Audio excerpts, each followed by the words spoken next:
dance. Welcome to our work session, and I'm going to go over our guidelines for our meeting today, not only for our board, but for you as well. But we have several new board members, which I'll introduce in a moment. But let me go over this. The Design and Review Board bylaws permit the board to hold work sessions. However, because they are not public hearings and the board is not required to hear comments, presentations from the public, the board may study and discuss matters under its jurisdiction in a work session environment in an informal setting to learn from a potential applicant. So the board may advise the potential applicant of issues it should consider addressing in their application. No votes, no decisions, or official actions may take place or made in, during, or for the work session. The comments of the board members about the matter at work session are not binding on the board in general. When and if a certificate of appropriateness on an application is received on the matter, public comment will be heard during the next public hearing. Members of the public who desire to share written comments can email those comments to Rebecca Seymour in the City of Aiken Planning Department at rseymour, SEYMOUR, at cityofaiken.southcarolina.gov. Remember to put the SC in there, because if you don't, it won't get there. The comments received will be shared with the members of the Design Review Board, and if they are relevant to the application received by the board to be considered, the name and address of the person submitting the comments must be provided with the email. Discipline, honorable, and professional decorum at all work sessions and meetings of the board is paramount for discussion. Disruption or abusive conduct will not be tolerated or allowed to impede or interfere with the public meeting or work sessions of the board. So with that, let me get into our agenda. And I would like to introduce to you our board. And here comes one more. Talk about perfect time, and that's good. Our board, McDonald Law, our chairman, is ill and is not with us tonight. Ben Lott, show me your hand, Ben. There you go. Katie Lipscomb to my left. Myself, John McMichael. Ahmed McHale, Ahmad, excuse me. If I wear glasses, that helps. And Hannah Robbins and Josh Stewart. Okay.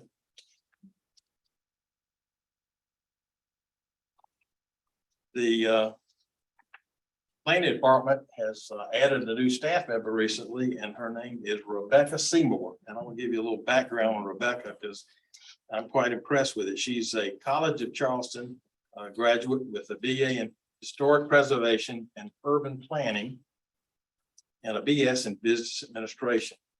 She has interned with the City of Aiken last summer and updated our historic resource survey to ensure its accuracy. So we count on that. Thank you. And she grew up in Aiken County, and she wrote her thesis on the importance of preserving small towns. And she is on the ground floor here in the planning and department, and welcome.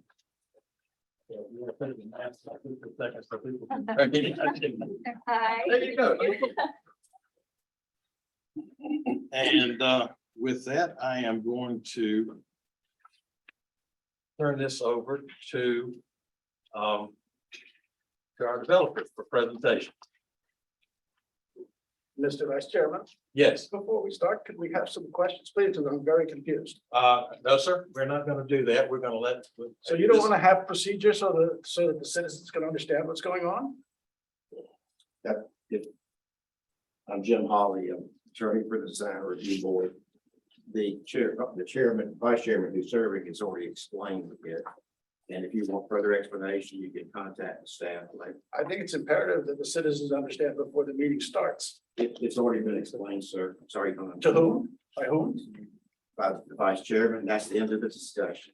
Thank you. Well done. Thank you for being so respectful. You're welcome. I'll make my comments quick because we're here to see, our new rendering, South Grand, Rains Company, Rains Development, I'm out of Charleston, South Carolina.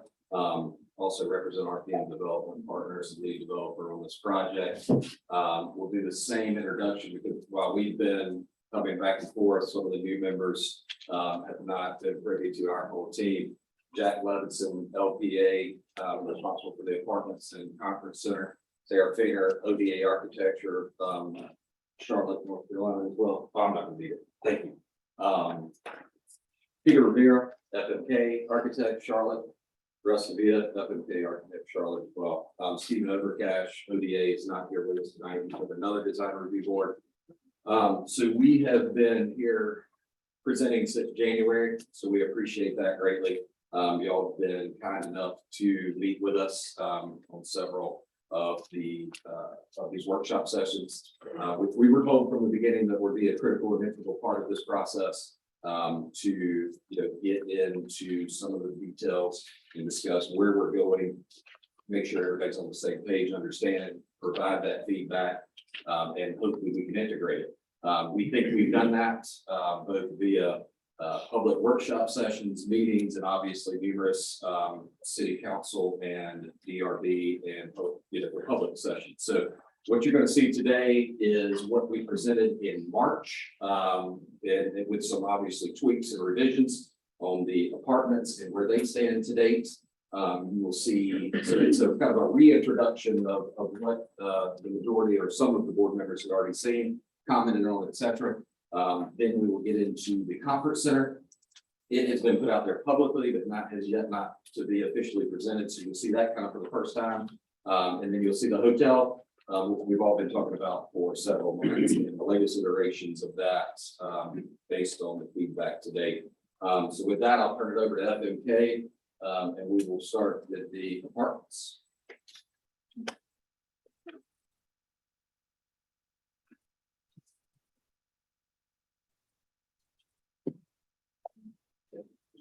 Brandon, thank you. Again, my name is Jack Levinson, Blackford Associates, and Rusty Dita is coming up. He's the principal with FMK Architects, and Peter Rivera is project architect as well with FMK Architects. And Brandon mentioned we're going to start today with the Holton family, and we appreciate the chance to be before you at this work session.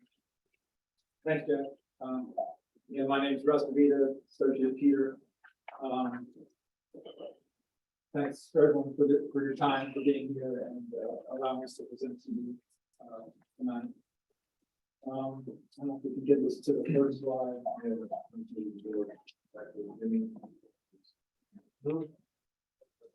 Back to the beginning. Yeah, this is.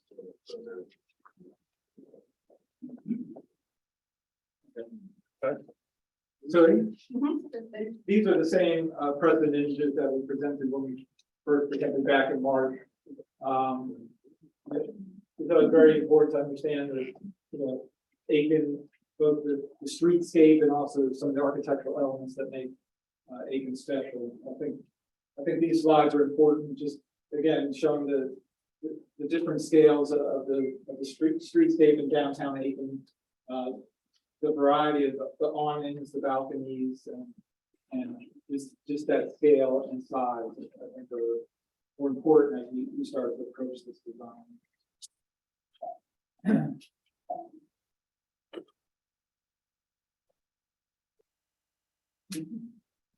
And again, these are additional images of downtown Aiken to start to show some of the vocabulary and some of the architectural elements that we studied before. Looking at the multi-family piece, there's obviously a lot of different fenestration details with the windows, both the side and the scale, arch tops and rectangular, and again, different types of treatment relative to the streetscape facades at the retail level with the awning and the pedestrian scale, the different balcony features, a lot of brickwork as well. And then some of the retail with the wood trim infill, was very attractive to us as we studied the downtown. This slide shows the existing C.C. Johnson building that we're preserving. This is taken from the corner of Richland and Newberry.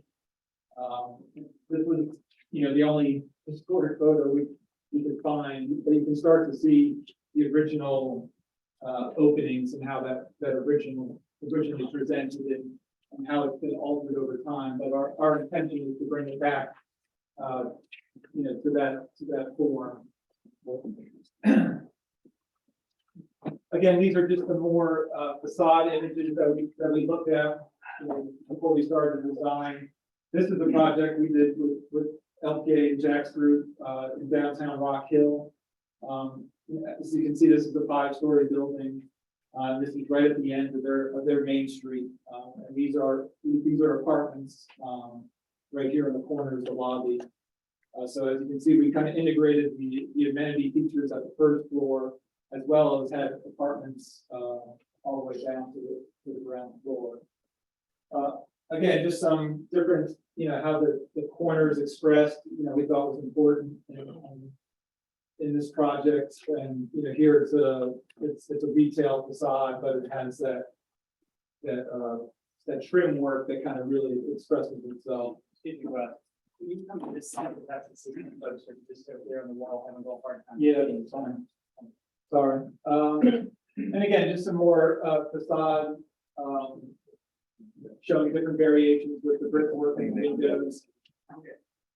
This facade kind of intrigued us with again, the way the fenestrations were broken up, but they used trim infill as well. So just different ways to kind of treat the facades in these downtown environments. Zooming right in, this is the footprint of the multifamily building and the parking deck. So just to get everybody oriented, here's Richland Avenue, here's Newberry Street, and this is B Lane, which extends all the way up to the other side of the block. The hotel is sitting here. Currently we're really excited about when we first started this project, there was different orientations of where the buildings were. I think the conference center was in this zone and we were sharing that, but we're really excited about the latest iteration of the site plan where the multifamily piece is wrapping the entirety of the parking deck on all 4 sides. So we're really excited about that because we really think that's going to really engage all the streets and create a really active and a pleasant environment. Excuse me, Russ, the red areas there, is that denote something special versus the yellow and the blue? Yeah, so the red indicates the apartments. Okay. The yellow is commercial space. And then the blue denotes the amenity spaces for the multifamily. So the lobby, leasing, fitness. So that's kind of the color coding of that. And what's the brown? I can't. So that's just loading and service for the multifamily building. So for move-ins and traps like that, things like Point that. out the 2 access points for us. Sure. So the parking deck, the 2 primary access points are off Richland and turn off Richland from B Lane and access it here. And the other access point is off Newberry, off this B Lane extension we're creating, and the access point is here. So the elevators and the stairs for the parking deck are located right where you come in and out. So you kind of visually are connected to how you circulate.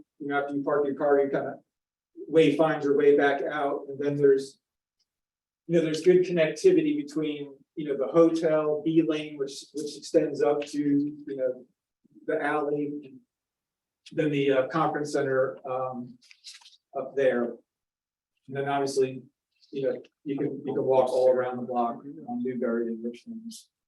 So Russ, let me suggest we talk about the reason the thought process behind the amenities in the CC Johnson Cider. Sure, so. As this project evolved,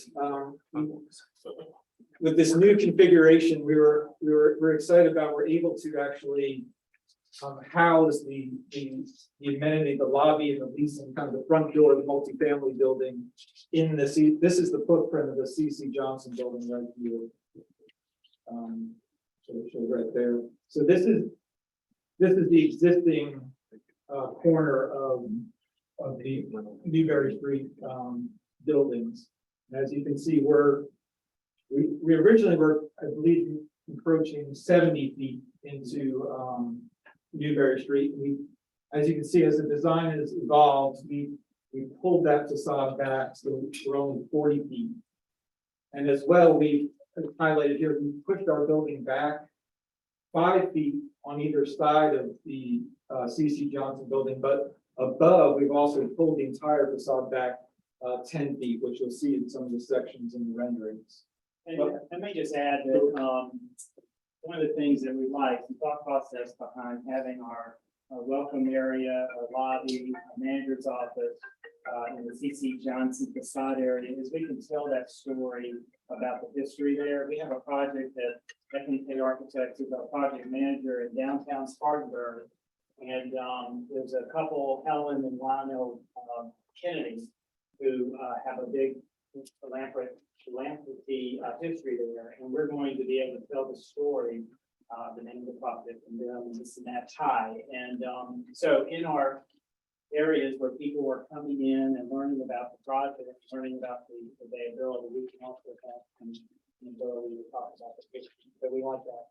This definitely thought process behind that. And obviously, also from a urban planning, we've anchored the corners with the commercial spaces, but we've also introduced residential along with stoops, which we think will be really an exciting streetscape connection up to the existing alley. We're also excited about introducing residential units on Newberry, and you can see with the wide sidewalk, we're able to kind of create a little bit of a public-private kind of courtyard for these units with little stoops and terraces that integrate onto Newberry Street. So provide a different type of scale and kind of a plain atmosphere as we walk down the street.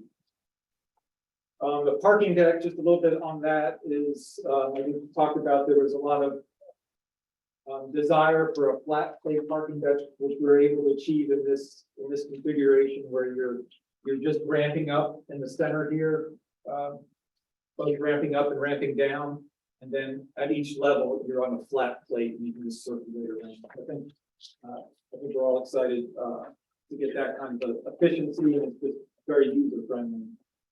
And then again, we've, obviously at some point you have to deal with the loading and the service, and so we've created this B-lane extension alley here, where we're providing a loading area for move-ins and service in that zone right there. Where does trash go? Trash right now would be located in this zone here. Typically, the valet service within the apartments themselves. So, outside vendor would come and get all the trash from the apartments and bring it to a central point that would then be coordinated with a trash service. Comment for staff in the future, whenever we have presentations of the regular board meetings, I'd like the colors and things like that to be clearly labeled with legends, so that we don't have to guess at what they mean. And also, if this is going to be representative of a site plan, I'd ask that we have as much information as we can on setbacks and lot size and things like that in terms of dimensions also. So I prefer as much specificity as possible. Appreciate that. Could you reiterate for our newer members, how many parking spaces you're allocating in this, Sure. that kind of thing? Right now, we have approximately 387 parking spaces. And again, since it's a flat plate deck or 5 levels, there's actually 6 levels of parking. And right now, we're hovering around 116 apartments. How much That is- commercial? I'm sorry. How much commercial? So this particular, in the multifamily, we're showing approximately 8,000 square feet of commercial. And, the thought process, today has been, there's commercial proposed for the hotel on the ground level. There is commercial, correct me if I'm wrong, for the conference center. So, we just want to make sure that we are working with a balance of commercial that's not too much for both. We want to be full, and then downtown retail should be full. So there's some thought process as to just making sure that we're not doing too much. We're at that. And then obviously, another big thing that's changed from the last time we presented is Newberry Street is now a two-way street. And there's parking on either side of that street. And to your point about setbacks, and this was an earlier comment from the DRB is pushing this back. And I believe the comment was around that 30 feet. Right now, we're 30 foot, approximately 30 feet back to the facade of the existing building at the curb line. And then, like I said, we've also pushed the corners back an additional 5 feet just to ease that corner and create a more comfortable scale for the building. So the old drugstore facade is already in place, so you're not talking about moving that, Correct. right? Right. This right here is the existing facade, and that is remaining. And so this is your existing sidewalk Right. here. And so as you can see, we're increasing the sidewalk all the way around the building Mhm. to I'm sorry, would you be kind enough to clarify that you're eliminating a facade on Newbury Street because you are? right now, the existing building is I'm not exactly sure of the depth, but it's approximately that size. We're keeping the facade of the building from this point, so the point, to this point where you can see it, the 10 feet back and all the way around the front and returning the view. You'll see in the perspectives kind of that relationship. Can you show us what you're eliminating? Well, Excuse me, I don't have that slide. excuse me, sir. No comments from the audience. He's working this. This is for the benefit of the design review board. You don't want to know that? Well, if we do, we'll ask. So how large is the sidewalk?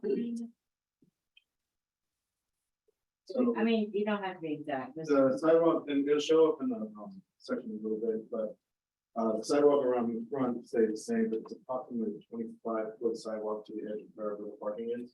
And I have about 17-foot parking strip with on-street parking. And that's not green space, that's like brick or it's a hardscape. I think it's a hybrid of both. There's gonna be some green, some planting space, as I'm mentioning of the site plan that they're doing. And we're introducing some green space as well, where we have some of the apartments along Newberry as well. So I have a bit of hardscape, greenscape as well. We're creating on B lane, which is very tight right now. We're pulling back these 15, 16 feet. So we can get good sized street trees in there as well as a comfortable pedestrian sidewalk. So again, it becomes a very pedestrian friendly. Since we're looking at this layout, can we go ahead and discuss why we feel like it's need to eliminate part of Newberry Street? Why that was decided to be proposed? I believe our understanding of the Newberry Street changes that came from a prior DRB decision. We've already voted to allow that. Oh, not from DRB. It Okay. was all done at city council. Maybe Of city the- councils. on the Newberry brand. Yeah, so I can speak to some of that. So when we were introduced to the project, it was made clear that we were to stay within 55-foot height limits and that there was allowable space into Newberry Street to get certain densities to meet the guidelines per the development agreement. And so what we originally, at the request went, like Russ mentioned, 70 feet into Newberry Street, which had a northbound only lane, right? So then it was discussed and agreed that that is not, what even though that is what it was passed or whatnot, it was discussed and agreed that that's not what the majority wanted. So then we said, okay, what can we do, working with the city, working with the civil engineers to allow two-way traffic? And so then we pulled that building back, which is one of the main things you'll see in the revised elevations as to where it was and where it is now to allow that two-way traffic. But Newberry and that vote was a city council vote. Gotcha. 2 readings. This is my first meeting, so. Yes, sir. I was just trying to clarify. And so it was a city council decision that answers my question. Yeah. Well, that was the latest decision, but the initial designs that were done by the developers, and I've said this a few times, because they feel like they're out there on their own. That was part of the initial proposal, because the Municipal Development Commission had commissioned architects and engineers and had studied the size parking garage we needed. And we knew that in Aiken, there was a desire to wrap that parking garage. So when we did that math, when we went out and looked for people to do this, we said, in order to get the parking garage with the near 400 parking spaces and wrap it with something, we know that we're gonna need to move over a little bit. Because B Lane also, the shade trees are gonna come on a wider sidewalk, but B Lane is gonna be a full 32-foot wide road. Which instead is of a wider 16. than it is now. It's Yeah, 16 feet now. I understand. So it's just, you start adding feet to B Lane, and then you add street trees, then you add apartments around the parking garage of sufficient size, and the math just 2 and 2 and 2 equals 6. I understand. And I'm just trying to get caught up, so I'm not passing any judgment on anybody. Sure. But Yeah, thank no, you, it's a thank you great- for the history. It's a great point because there is that activation of B lane. There is, and to go to the other question about, hardscapes versus sidewalk and everything else, that's in all reality, kind of a to be determined in working with Cranston Engineering and the city as to, kind of how that, what's termed a promenade, how all that works together. We're obviously open to what makes the most sense, but there has been, we can't forget that there have been a number of iterations and kind of Russ alluded to it earlier, that this building and pieces of the puzzle have moved around a lot. And we think a lot for the good, right? And just through the process dating back to really when we got involved really in earnest in February and March. So, and it will also help when we get to it. You'll see the overall master site plan. And we may have should have started there, but this is still good because it's that first floor and you could start to feel how the components work together. It's an important piece of And I just want to be clear on what our role as a DRB is. It's obviously the design is our primary role in that. So I want to be crystal clear on what we're deciding on too. Yeah. So thank you. What's the building right next to it on B Lane Extension on the other side? That's the back of the, That's the back of the buildings that front the alley right now. okay, so that's Maryland's building. The what? Maryland's building is what I call it. Taco Sushi and the shops. Right, yeah, so you can see where, just up there a little ways is the alley. So it's- Clarify 2 things for us. Number one, the parking on Newberry. How many parking places do we have now, and how many did we have on the first iteration that you turned? Well, the first, as Newberry Street stands now, it's 144. This is 57. Added to 387 in the parking. Okay. And number 2, could you explain to us, especially for our newer members of the board, the way that you're gonna introduce the McGee building into this whole process? What's it gonna be used for? How is it gonna be implemented in there? Because of the historic significance of it, I think most of us are very interested in making sure that we honor that. So Sure. I think Jack mentioned earlier, so in this iteration, what we've done is we've, taken the CC Johnson building, and we've turned it as the center of the building, and it'll be the housing, the leasing, and amenity spaces for the apartments. So that'll give a great narrative for the apartments, that we use that as part of being able to tell the story of the building, its history, along with its integration to the family space as a whole. And then, as we move along, we'll be able to see one of the things we've done is try to pull back the overall multifamily building away from it to kind of give it more of a prominence and make sure that it's visible, it doesn't get overshadowed and overpowered by the rest of the building. Obviously, the reality of the building is needs to be a certain size for the unit count area, so we want to make sure we respect the building, Johnson facade, and pull everything back from there. And you'll see on the next slide, which will show the other levels. Mr. Chairman, just to add on to that, that keep in mind that because that is the amenity space and the leasing office, part of the intent there, and we've worked together on this, is that is always going to be a publicly available space that they intend to, again, do storytelling in there to interpret the history of CC Johnson, but it will be publicly available to all. So it's gonna have, the history of the building is gonna be emphasized in the interior of the building. And preserve. And preserved. Okay. I have a basic question, and I may just not be able to see the drawing well enough, but how do you get in the apartments? Well, another time I can go, I don't know. Yeah, it's probably time to move on so we can start to. Yeah. Get a better feeling for it. But the ground level apartments, I mean, they're gonna have access, their own individual access in the ground level. Some will have access as well on the rear enclosed corridor. But the ground level, units will have individual access points. I mean, just as a FYI, a lot of our renters who have pets like a ground level, so that they have a quick access in and out with their dogs. But, most folks, I would say, if they park the car, they'll have direct access from whatever level they park on into the corridor. And directly to the apartment, but at the ground level. At the lobby area, there'll be a main lobby. Entrance, but there'll also be secondary entrances that lead right to the elevator lobby. If you're a resident, you can spill out onto Newberry Street or you can exit out the stairwells. So on the second floor, you've got a blue corridor drawn around for a walking area. Did I understand you to say that there will not be a wall between the parking area and the corridor? No, there will, this parking deck will most likely be a precast parking deck. So there'll be a solid concrete wall all the way around that parking deck.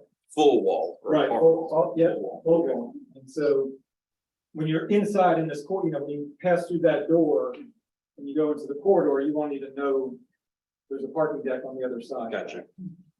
So this is a fully interior conditioned corridor. And on this side, it's a concrete parking deck. So if you live on level 2, I really have a question. This is not a time for public questions. If you When want, is the time? You can submit the questions. to the planning department. It's too late then. no, it's. Yes. We're not making it, we're not doing any decisions tonight. We're just merely getting information. I understand that, but it needs to be a dialogue. This is not the place for it tonight. We're getting information for the board. So let me just quickly, I thought there's information for the public as well. Public is allowed to view what we discussed, but the meeting is for the board. We will be the ones making the decision. When the application comes before us and we have some hard and fast information to discuss, then the public will have an opportunity to discuss the hard and fast information. We're just very loose tonight with the information. We're just asking them questions and gathering information. So, That's all I want to do too. On behalf well, of people who ma'am. ask Sir, many there- questions. Sir, there is no dialogue. We talk to you, you talk to us, there's never any dialogue. Come on, If there is no dialogue. the vice chairman set out the rules for this meeting. But there's also misinformation, and we need to correct misinformation. No, no, We don't even know who's on the board. We don't well, know what happened. You told me last week or 2 weeks ago, Laura Blessing Thomas was on this board. You assured me, you told me, go ask my lawyer if she was. She wasn't. What happened to her? Why isn't she here today? Because she resigned. Oh, yeah, right. She wasn't qualified is what happened. And two other people weren't qualified. Sir, if you want to continue to disrupt the meeting, You gonna get call a policeman? if we have to. Oh, brother. Here we go.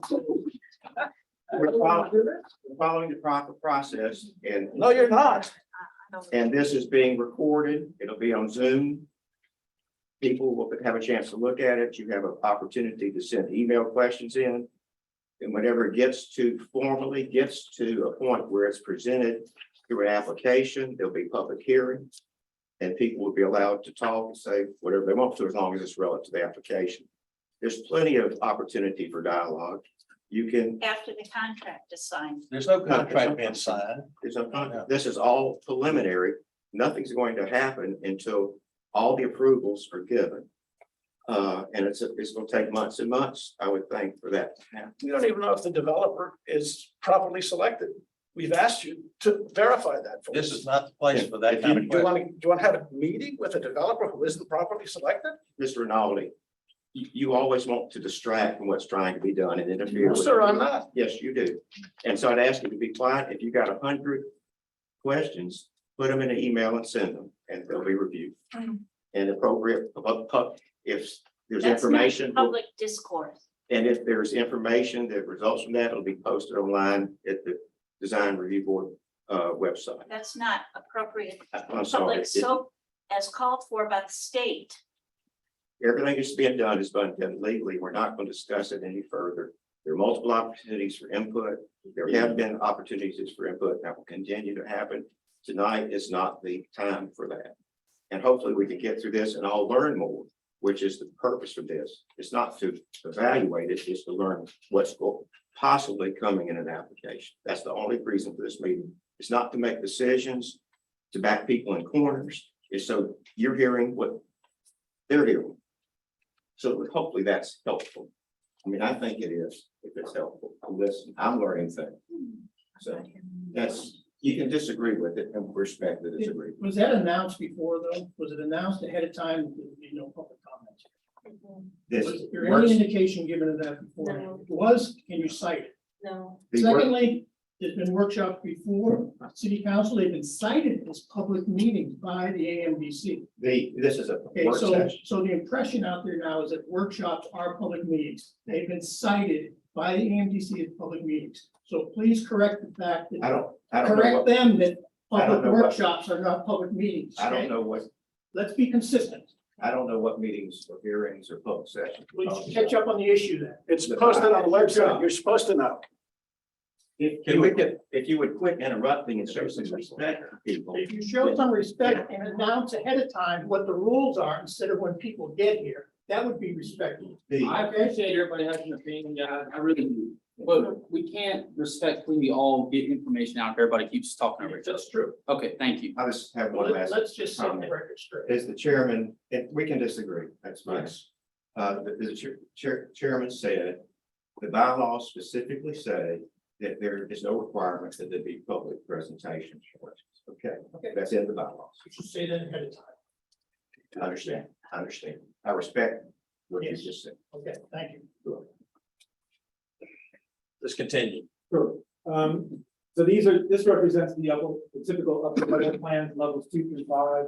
So as you can see with the red coded, these are the apartments, bringing around the parking deck, same, operation with the parking deck as far as how you access and go up and down the ramps. Where this is as you see below, this is the CC Johnson facade below. So these units will actually have roof terraces onto that roof. One thing that's not shown is at level 5, and you'll see on the renderings, there's this corner unit will become a community terrace function. In our previous schemes, we had that located at this corner, but as with the evolution in this green space on Newberry Street, it made most sense to move that function there. And that, again, that was one of the earlier DRB comments. And the 10, it's 1D. Yeah, but a 1 den, a 1 bedroom, and 2 bedrooms is kind of what that represents. What did 1D mean? A 1 bedroom den. and studio, S's studio. But that's all fairly, that's still pretty dynamic, but it's just gives you an idea of the number of units. And then the indentations there, are those balconies? At the corners. No. Along the wall. Like here. Yes, there and on the sides. Yeah, this is just how we're trying to mask the building, as you'll see in the perspectives and the elevations. Again, we don't want it to be one big flat facade, obviously, around the entire perimeter. So we're pushing in and out the facade to create the massing that'll kind of, that you'll see in the future slides. So this is the current proposed Richland Avenue elevation. So just real quick to orient you, this is the B lane right here. This would be Newberry Street here.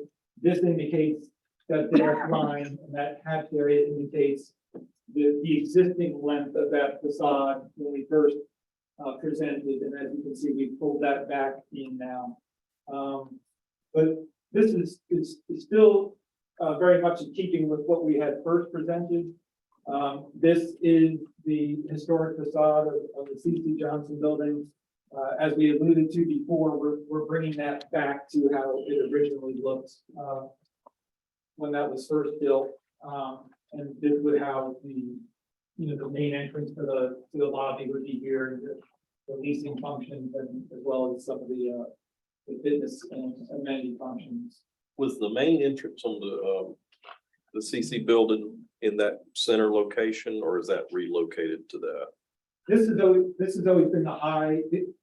They had a corner, a mitered corner at the actual corner, but the actual center of the building was there. the prominent signage and entry place. Right. So again, we're proposing to kind of bring that back to the forefront. Obviously, since this is not physically on the corner anymore, but this, like we discussed, this would most likely be a secondary entrance for residents that could come and go at the first floor and get access directly to the elderly lobby. Could you talk about materials, please? Sure. So at this point, obviously this is the brick of the existing C.C. Johnson building, which is painted right now. So, I think we probably want to explore bringing that back to its original brick. This red coloring is indicating a red brick. For now, this tan or beige color is brick again, just a different color to kind of create that. We're trying to create a backdrop for this building so it really kind of stands out and it can be read as the original building. So we thought it would be good if we had a lighter color masonry there. This is a little bit saturated on how it reads, but this again is envisioned as a darker, like a brown brick at these locations. And our original, we had a little bit more color, and we thought it was best to kind of tamp that down a bit. And I think it is much more successful focusing on. And again, we don't have actual brick samples, but that would be the next step. We just red brick, a light brick color, and a reddish brown or brown bricks, similar to what you have in your downtown. This material, like in one of those earlier precedent images where we're using trim work at these levels, but having a different expression for the different, creating pilasters that run all the way down that relate to the original geometry of the building. So we're trying to draw from that and pull inspiration and let that kind of, design that backdrop facade. So that's how we're kind of looking at that. This is the recess that you're asking about, I believe. As you can see, it starts to create, different masses, so it doesn't read as one big long building. So we're using that technique to push back in certain areas to express these elements, so they read as different buildings. In addition, we're striking different cornice lines like we see in many historic downtowns, so we're bringing in a strong cornice level at level 1 with this kind of built up retail facade. And then we're jumping up to this level, then we're jumping back down to this level and here, so then varying the heights of the parapet. So all that to really create a varying and interesting facade that, and again, you'll see in some of the later slides, at the pedestrian level, you're really reading this kind of information, but if you step way back, it can still read as the overall composition that's scaled. How high is that bottom level? How tall is that bottom level, The bottom level, First floor. first floor? it's 12 feet floor to floor. And then it goes to approximately 10'8" floor to floors. So the roof, the actual roof is right at 55 feet. So the parapet wall is a little bit taller than that. Yeah.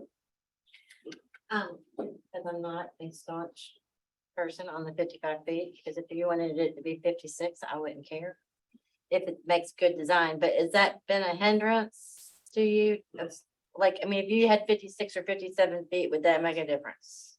It actually works. Right now, we have 9-foot ceilings in these units, which is fairly typical. So that 10'8" floor to floor is actually very standard with apartments. And we're able to get 12-foot floor to floor, which I think, is fine for this. Obviously retail could be up to 20 foot for a first floor.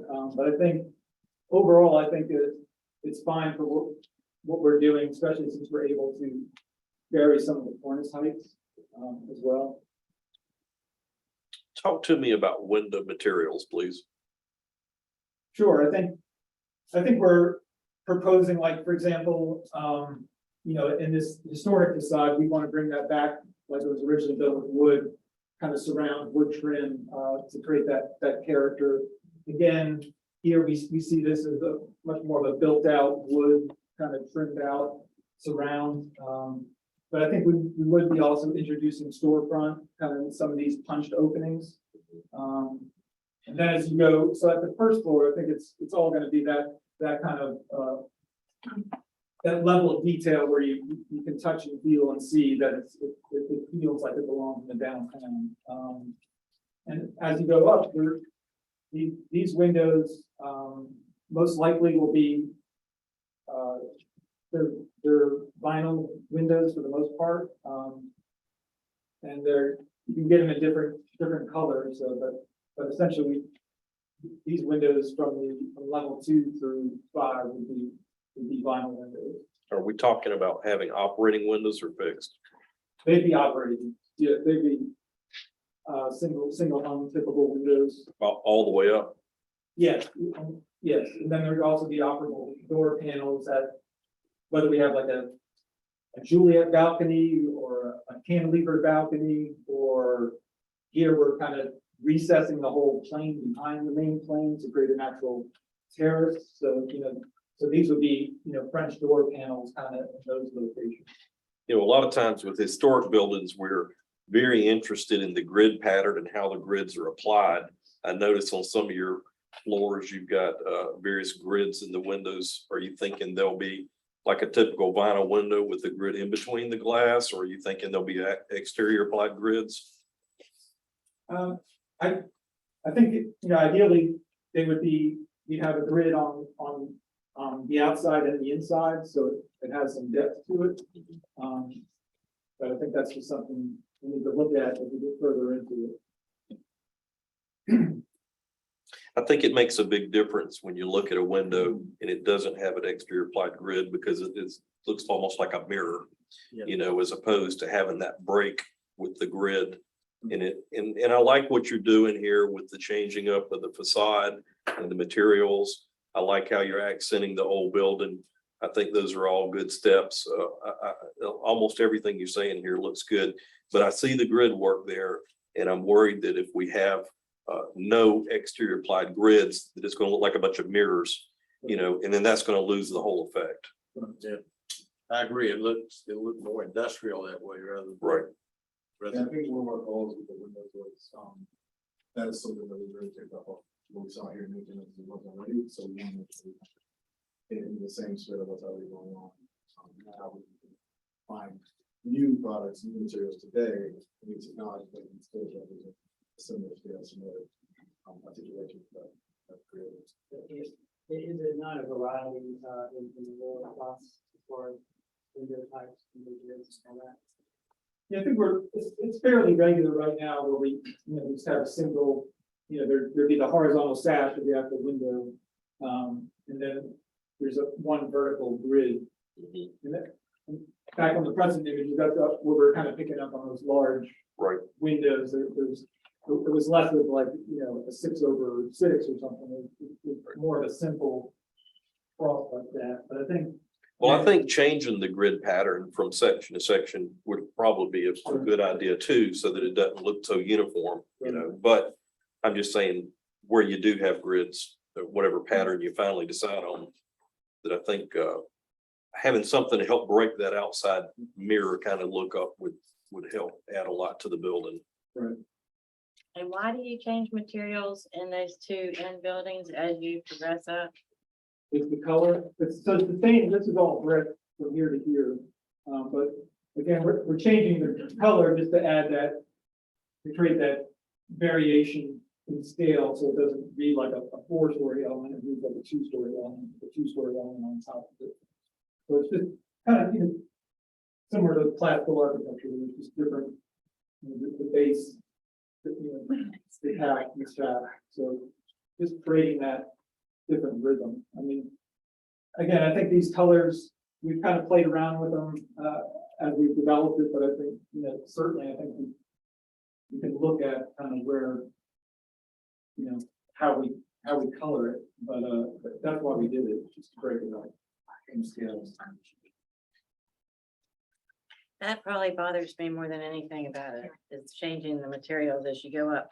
Because I look at it as one, appearing as one separate building and a separate building. And if you change the grids, then it looks like a separate building, but it just doesn't seem normal to me to change as you go up. Well, I think over the old building, it's important to change on that next level to kind of accentuate the old Oh, facade. yeah, I get Right. that part. But I understand what you're talking about on the other ones. I'm a little bit ambivalent about whether to change or not, but I do think it's important to break up the design so that it's not just a stark wall, so, well. Yeah.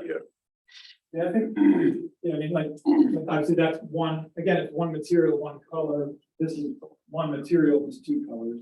And I think what made, again, is, I think it's all subjective relative to the coloration on the screen versus, but I think the contrast between this and this doesn't need to be that drastic, but it could be, this could be a red brick and this is a reddish brown brick, and I think there could be different patterning within this brick, so I think there's Well, I know, more subtle ways to do that. one of our designs, I know I saw that Flemish bond in there. I think that's a real Aiken kind of thing to do, to do that kind of stuff. So whenever you bring your final design, we're going to be interested in the color, the style, and those architectural details on the bricks, in your final design. And absolutely, and that's what we're, again, it's hard at this scale, but I mean, all these lines are representative, of soldiers, row locks, projected banding, banding down here, Yep, row locks and that adds a lot of character, and so I'm very much in favor of those things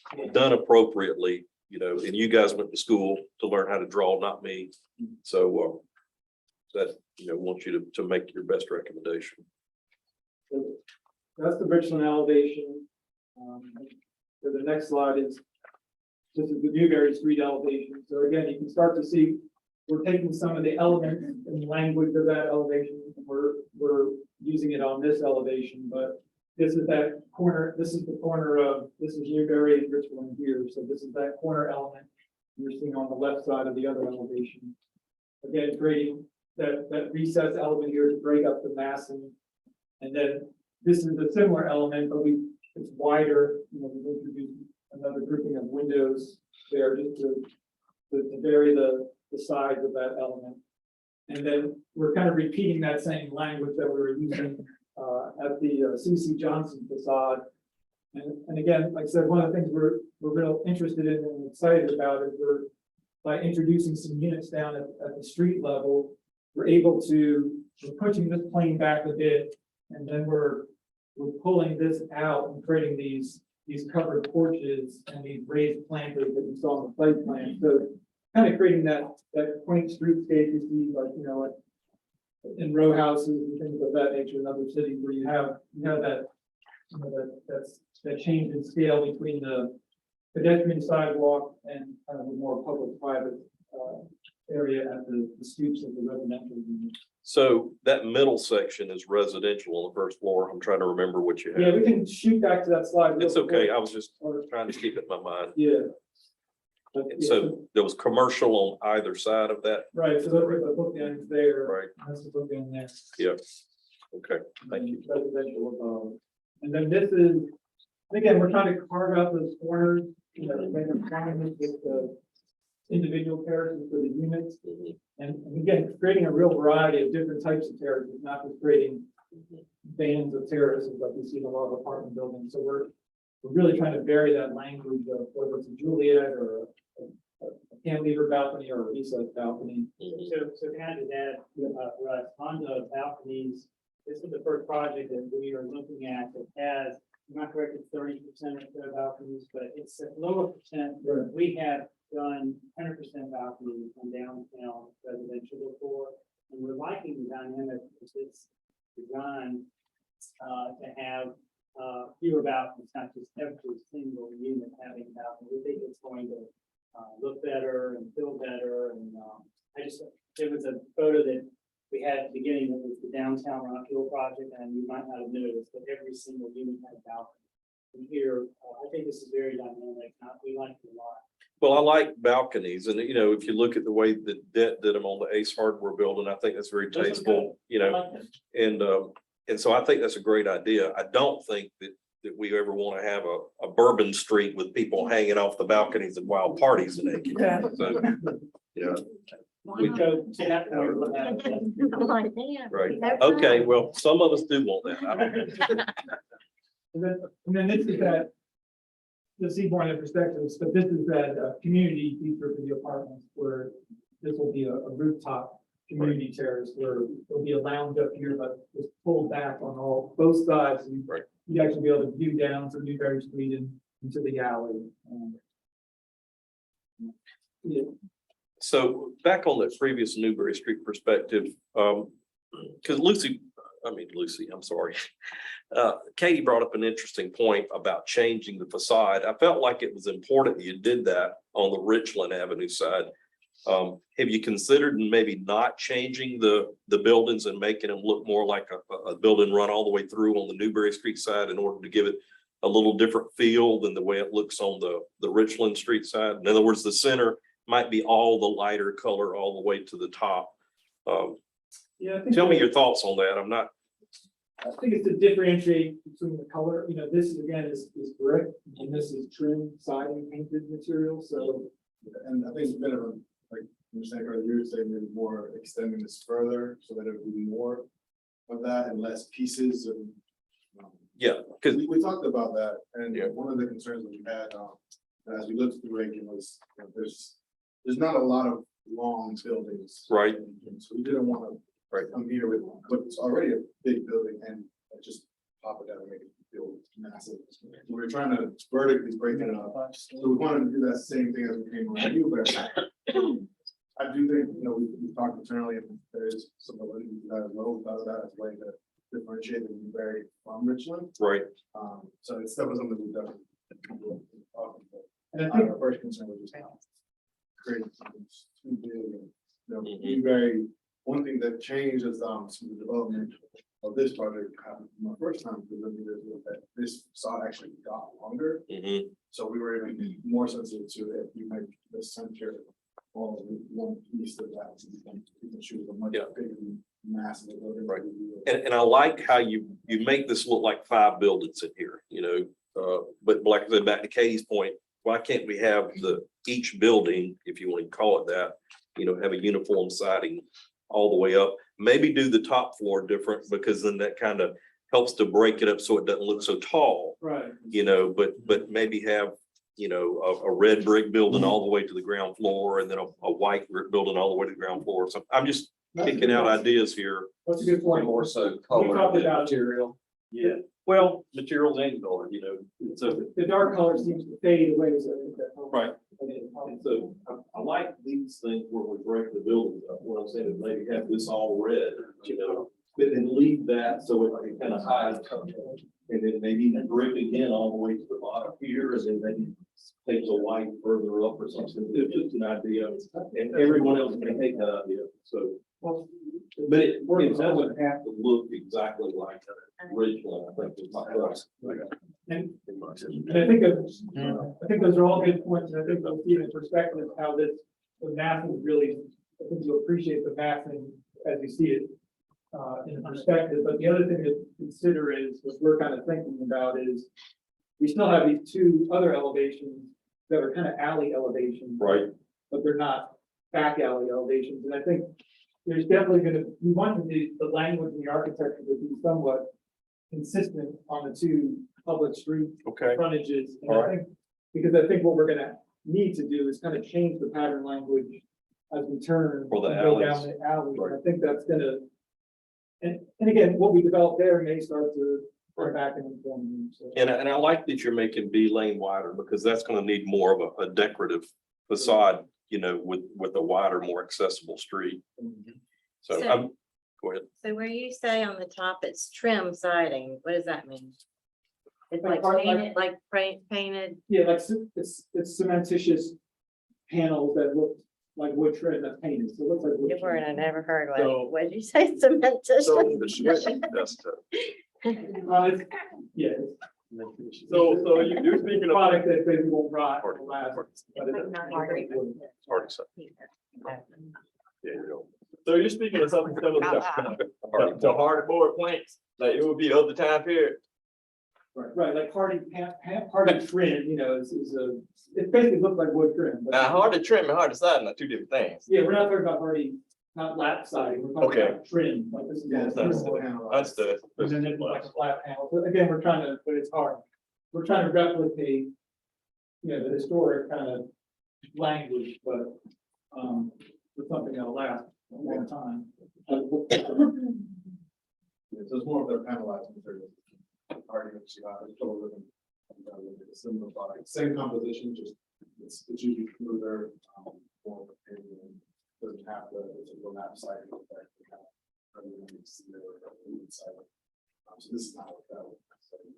So far, I haven't heard you mention stucco anywhere. We don't have that at this time in here. I know there is stucco throughout various areas of Aiken. It's something that we talk back and forth internally. We've had issues where from just a durability standpoint on the material, but at some time we understand it with the products. We talked about potentially putting out other materials. We're trying to stay away from that, from the I'm okay with it. I was just making a point. longevity and the maintenance of it. Right. issues that come with More from the wood frame perspective. Right. So what do you think about the comment that Ben made? Because I had that same thought myself. It would be nice to see more uniformity in each one of the designs. Yeah, we can study that, Yeah. but rather quickly. Now, I realize that you've done what you've done with the rendering here so that we could see the distinctions in there. So, Yeah, like I said, I think our focus as we move towards the final is like I said, we should be grabbing actual brick sample panels Right. and doing a much more precise job of illustrating that, but also have physical samples of both the side and the brick to go along with.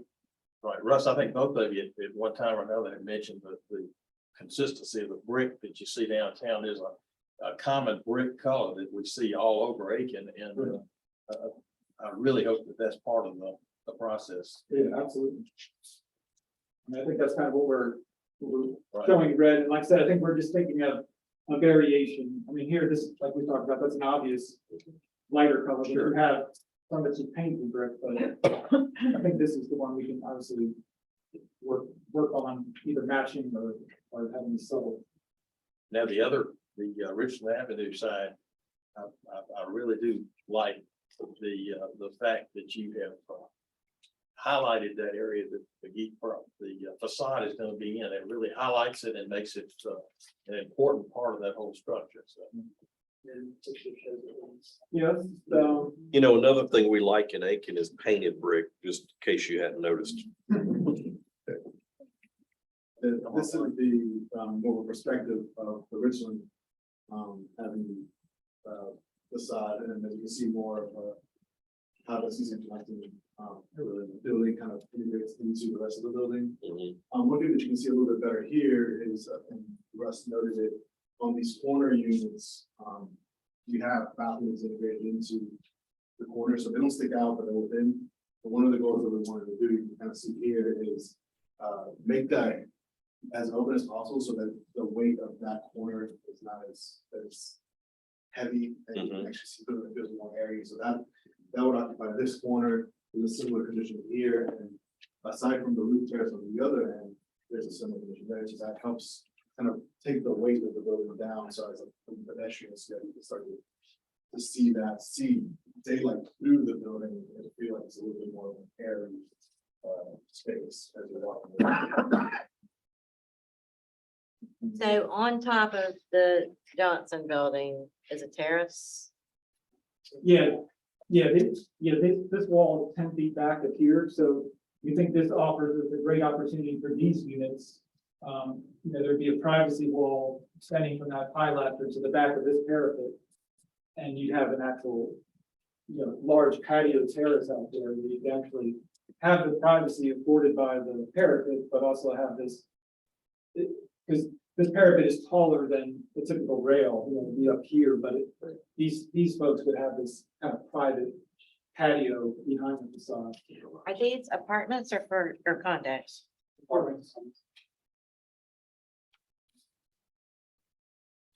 And this is just another view, just looking at it from the other side.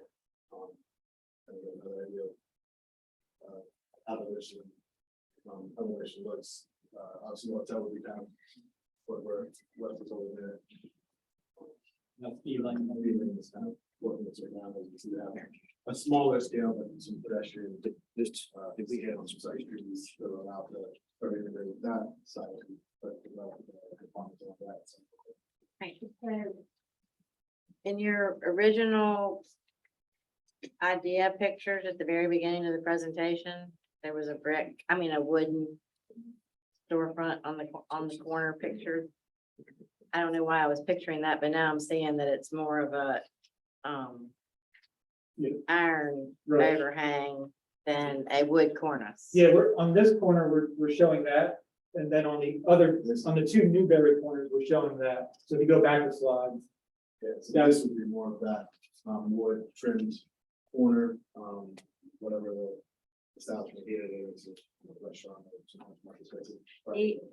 Do y'all see it as dark gray or black, or what color do you see? It was like painted? dark green, again, it was kind of similar to that precedent, we had this red brick and it's kind of dark green trim color. I think we wanted that to kind of stand out, but still be complementary to the overall palette. But it will be wood. Right, not Not the point. well, this would be, but it's, again, it's that hardy trim that it'll be painted. Would look. Right. Yeah, I was gonna say, Russ, we spent a lot of time on those two corners about that street level and that precedent image in the first presentation. Separately, what could it be? What do you see there? Well, let's just super quick scroll back to that one. photo. Makes it look odd. So Yeah, this is, that's what I'm talking about. right, Right. and this is That probably, looks like Aiken to me. right, I think it has, I think, to be honest, this is probably in New York City, and this is probably cast iron facade work, actual true cast iron work.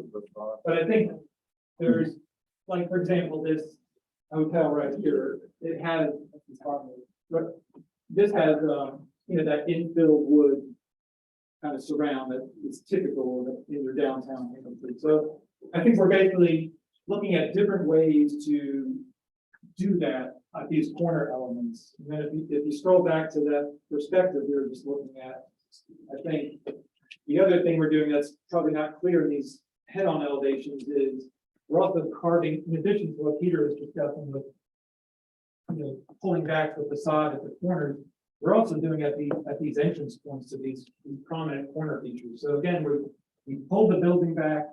We've also, you know, brought the corner down, but then kind of pulled that corner back at the retail entrance. So again, kind of focusing in on how that corner hits the ground and what that experience Pull is. back, but the.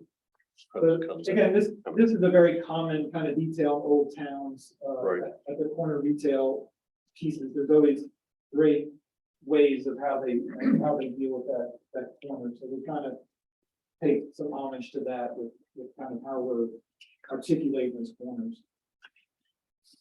Russ, would you go back to your last? Is that an optical illusion or is that, it looks kind of stark, that top area there on that very end, left end? Like the overhang might be Yeah, coming the out too overhang far looks- for the roof. It's not like- It looks like the hat might be too big for that section. Yeah, And again, this is hard because it kind of distorts. that's what I'm asking. Perspective. Yeah. And I think on these, I think the last ones we have, they're true pedestrian scale perspectives. These are a little bit distorted when you try to get the whole The three-dimensional. view in. So again, it's, you never can see it like this exactly. Right. Now go to the next slide that you just had. There, okay.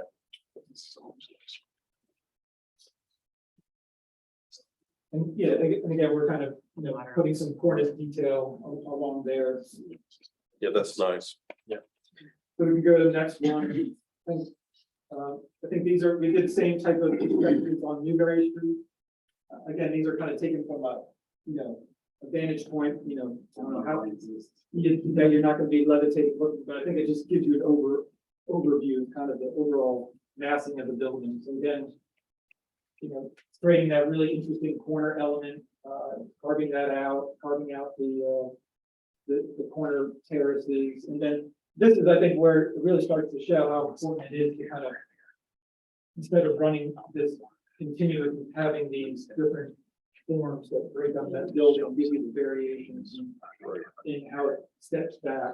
And again, you can start to see now how this element starts to pull out and have a heavy cornice, but create these little private patios that you go into with, you know, some wrought iron gates, raised planters with some.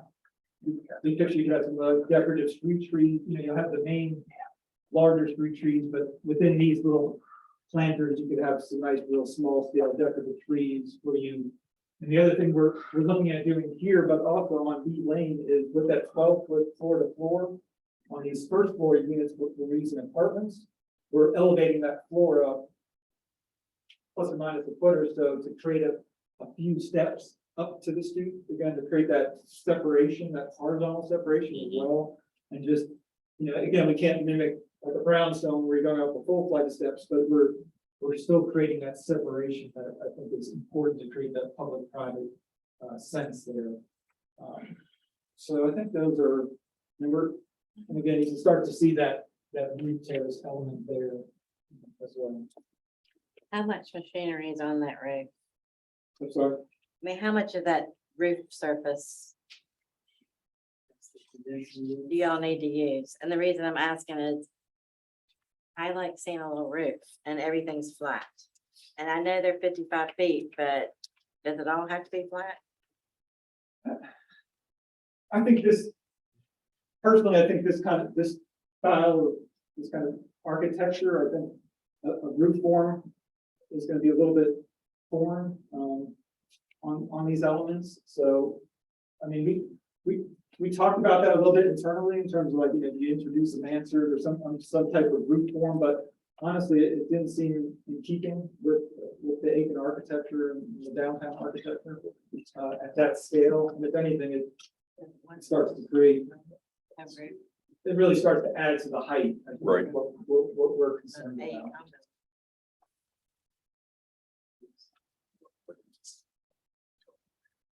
And these are, I think we had these at our last presentation where we kind of modified them to to kind of be accurate to what we're showing now, but this is the site section through Richland Avenue. So again, this street section, you know, doesn't change. You have the 2 drive lanes there, but here's the historic facade right here. We're pulling back 5 feet to those other elements and then 10 feet back to the plane that's right behind that facade. And this is that patio we're talking about. Here's how we're lining up the levels of garage with the flat plate to each level of the apartments to provide that easy access. And again, you know, the top level parking, so that's why it's critical to have the parapet elements, but obviously also that parking is pulled back Yeah, that'll be pretty far from the street. 35 feet or so, Right. that would not be visible. This is the site, the new site section for Newberry Street.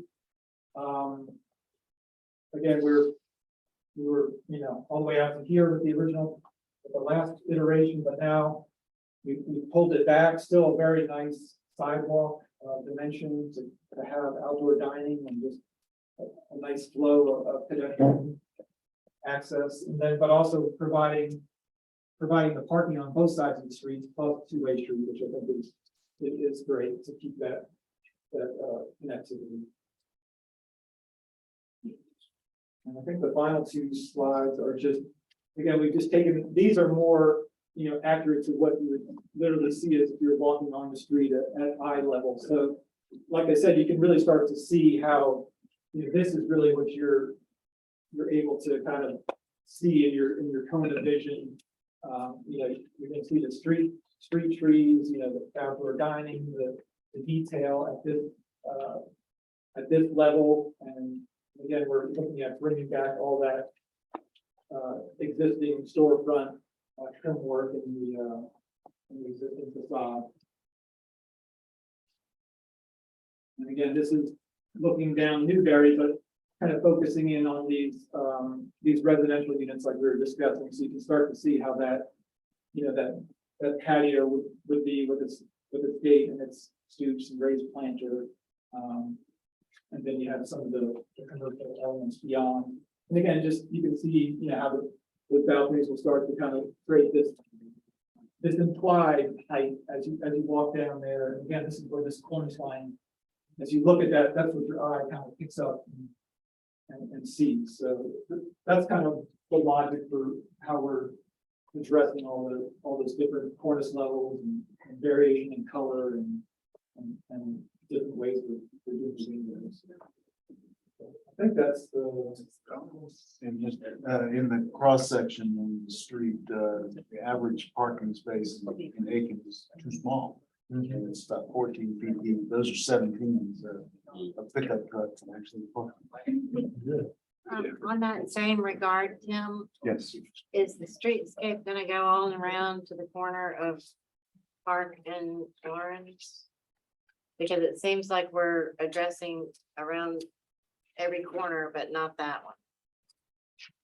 As far as streetscape improvements, yeah, we plan to do the whole block, and the master We'll hit that. sheet that next. we've got kind of shows, Yeah. you know, there's gonna be more dramatic impact and more room, obviously, for doing that on the Newberry side, but yes, we want to address the whole central downtown area as we do it.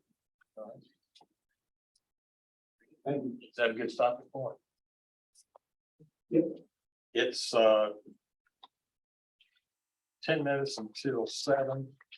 I'm gonna take a break for 5 minutes and we'll be back and start again at 5 of 7. So let's take a 5-minute break. Thank you.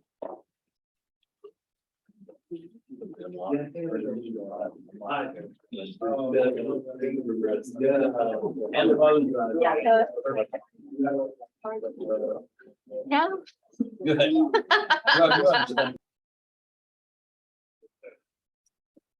Yes.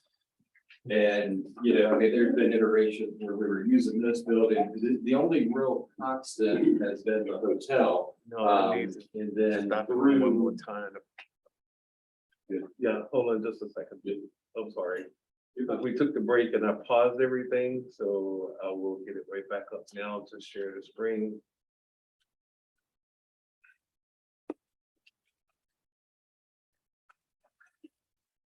All right, now we're good. Now we're good. Okay. So through some of this and really through a lot of, obviously, we talked about the public feedback, but then there's been a lot of feedback from DRB, a lot of feedback from Chairman McDonald, et cetera. And so that's really where this idea came from, to reuse the existing municipal building and really kind of then, brought this to the corner. Like I said, this has been constant. And then, we showed the facade there, obviously, and then this Newberry Street, and then this was kind of the promenade, there's the V-Lane extension.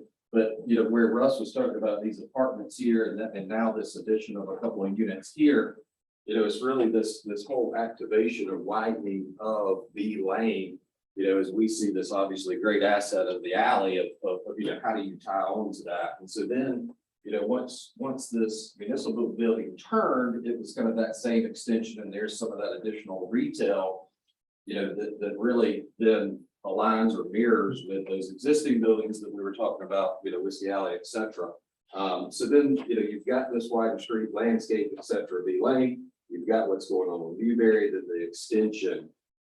So that's really, how, and then I'll touch on, we'll obviously get into more detail, but then, the hotel has been through obviously many iterations, and the latest of which was the reduction from the 5 to 4. And one of the reasons we were able to do that was turning this corner. And that is again, by the process of all this feedback, and by when these components moved, this used to be really kind of a back of the house conference, and Steve and Odie didn't really want to bring this back, and now that allowed that as 2 activations on each side of V-Lane. So we're able to keep our key count and do those kind of things to make this whole thing work together. And so then you can see where that existing alley building is there. You can see this extension, and you'll see that elevation come out into that. So you really, we use the term as really the extension of the alley, both this way towards Newberry and this way towards Richland. So this foot traffic and idea of all these components working together is something we're very excited about. Really think it makes a whole lot of sense. So with that, or any questions?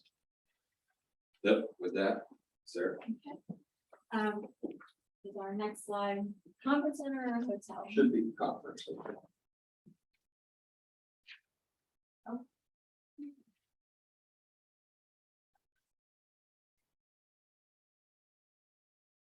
So I'll add one more thing. We wanted to go to the conference center because like I mentioned earlier, we've been here, and rightfully so, introducing the hotel in different forums, et cetera, making some, kind of dramatic changes. But this is the first time, really, I think even the previous iteration of the DRB has not seen this to see it, respond, and comment, et cetera. So this is where we're going to go first, so you can see that and start talking about it.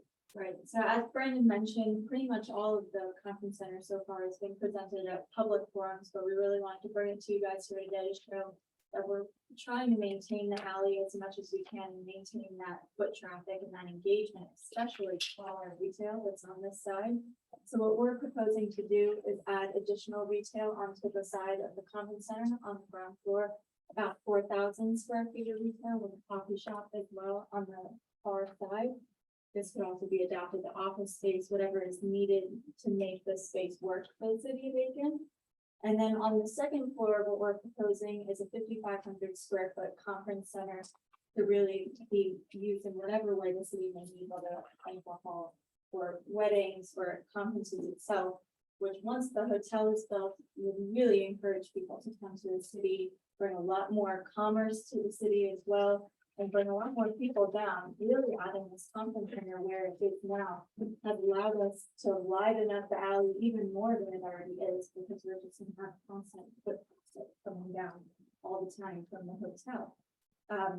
When we were designing this space, we didn't want to take away from the existing municipal building and the old firehouse building that's there, so we're planning on reincorporating that red brick with a random brick pattern, or black brick pattern that's seen on the original portion. of the hotel while also bringing in white storefronts, white trim to really call in that classic architecture that we see on the front facade that's over next to Mellow Mushroom. And really just trying to call in a lot of space here into the front where that new promenade will be added, making Newberry Street even more pedestrian friendly.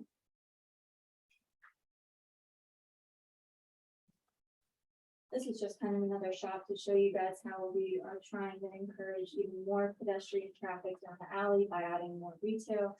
We're adding a really large terrace up to the second floor, so that way, you know, I know you guys have a lot of activities in the alley, you have a lot of music events. We can encourage that to spill out into the promenade and then also have a really great seating area up on the second floor for people to look down on the green space. So here's just a floor plan for you guys to break it down a little bit into the different spaces that I was just talking about.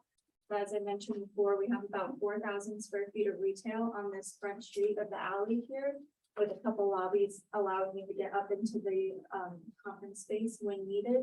Also, what we're showing you here is even more retail on the far side in the existing municipal firehouse building, but this can be adapted into office space, whatever the city needs best. Part of the reason that ODA comes to these meetings with these kind of sketch look drawings is we'd love to hear your feedback. We want to work with you as much as we can and provide as much clarity as we can, but it's a working process. So anything you might see fit to switch out, we can work on that. So, I'm gonna add one thing, just because it ties back into what Russ and Jack were talking about, and obviously Sarah mentioned that some of this is still fluid. It's really what this, as the city directs us, as to what to do. But so, there's 2 retails here and 1, 2, 3 small retails here, and that's kind of goes back to, okay, what is the right amount of retail? We've been having these conversations for months, both new retail, existing retail, what all makes sense. But then, right now you've got this, this activated side here, which is fantastic, but then, nothing's really happening here. So you tie that, kind of complete it. And then, that's no mushroom. So then you've got this same thing, and that's where this initial thought process comes from. You walk from Park in, you've got this lively side on the left and nothing on the right, really, back doors. And then you've got this same thing when you're coming from Newberry. You've got this, great side here and nothing here. So it all really ties this back together. And then, we had talked early on about, when we had first moved that parking garage, there was a lot of talk about, oh, well, that pedestrian that may use this or may use the hotel or may use whatever, would have to walk there. And there was even talk about, span bridges and this kind of thing. And it was, Stephen made a great comment that I think is still worthy today, that, you want those people in and out and on the street. We're not only serving these retailers, serving the existing retailers, and what made me think about it was Sarah's comment about they've literally designed this thing to where it spills out. Let's say your conference is over, your meeting or whatnot, where it can spill out, it just immediately goes in, to the public storefronts, which we think is a very dynamic. Do we think it's odd that there's a 1-story building in the middle of all this? These buildings over here. No, well, that's odd there, but that one, yeah. As it stands today, would you possibly see transition or an additional story on that? I would certainly think that would be that'd be a possibility. And this is an old carryover here that has been eliminated. We can see some of that as the civil engineering drawings involved.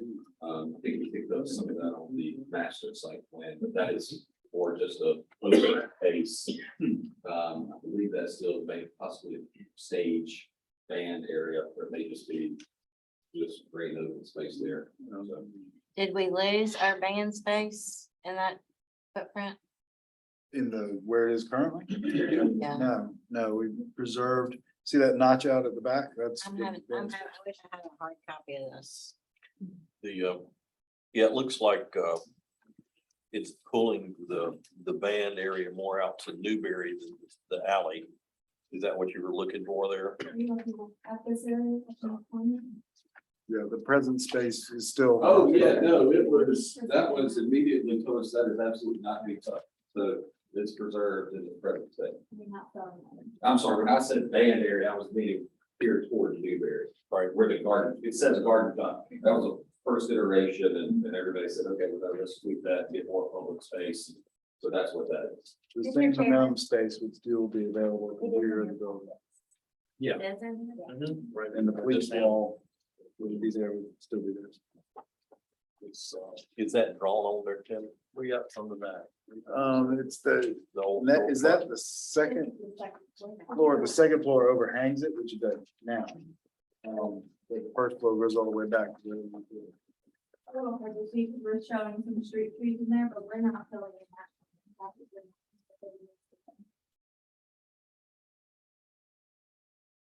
Okay, so now I can really ask questions, I can read it. So, yeah, Say that- line in the- So the opening to retail is from the alley? Yeah. And if you went in the existing front door now, where would it take you? Just to the elevators? Use the same front door from the. Right there, yeah. Yeah, so this facade, you can see the existing municipal building. This facade is being left alone, all except for the old sort of fire doors and windows being restored. What we're proposing for that area is actually opening up and restoring the arches that were originally there for the firehouse door, to create an outdoor patio for the coffee shop. Yeah, so we were given our parameters of what could be touched and what could not be touched, and then obviously, you know, what the city was looking, what the city was looking for as far as, you know. And the conference center is not gonna be owned by the city, right? It will be owned by the city. It's a city municipal building, yeah, currently. Yes.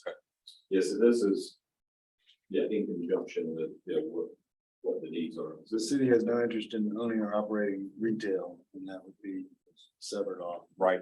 But the public facility would be a. So would you go back to your 3D elevation, please? Back up the slide right there, yeah. So Tim, when I look at that, you know, I'm thinking the city owns this building. If they want to set up an outdoor band area, why wouldn't they do it on the bottom floor of Newberry Street now instead of in the alley? Well, I think that, just like Katie was asking about where are we going with wrapping things that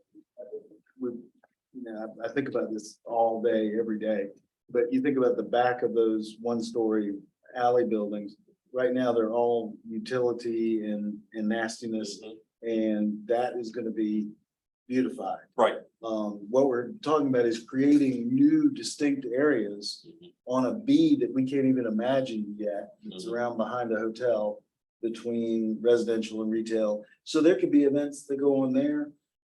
We would want the existing the alley that's kind of in the crossroads of B in the alley. Right. To continue to operate just as it is now. But when we get to the blowout of the whole Newberry Street layout, yes, we could have a large festival, which that's the festival space, Right. where we could put a stage on the end of that building in green space. We're not talking about building a permanent stage, but having the space to do it.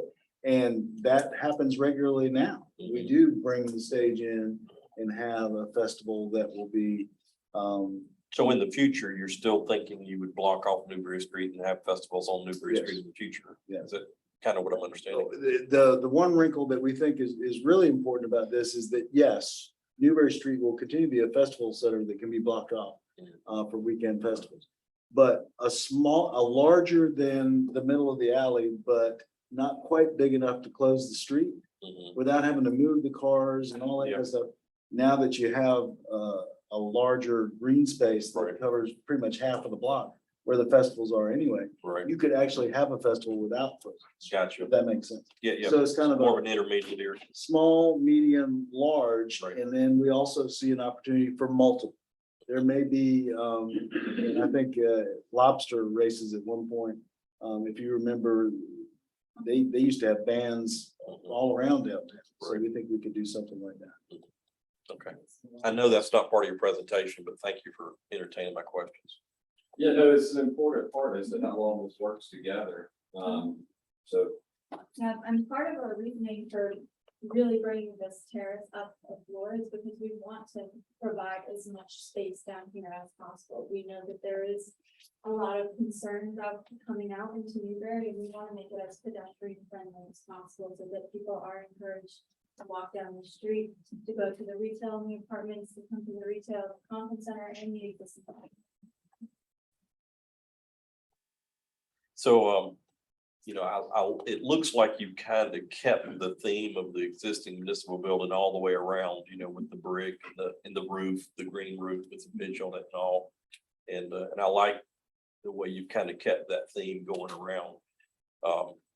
Again, you know, using an older style brick pattern, you know, that like, it looks like what you tried to continue that through there. I like all of that.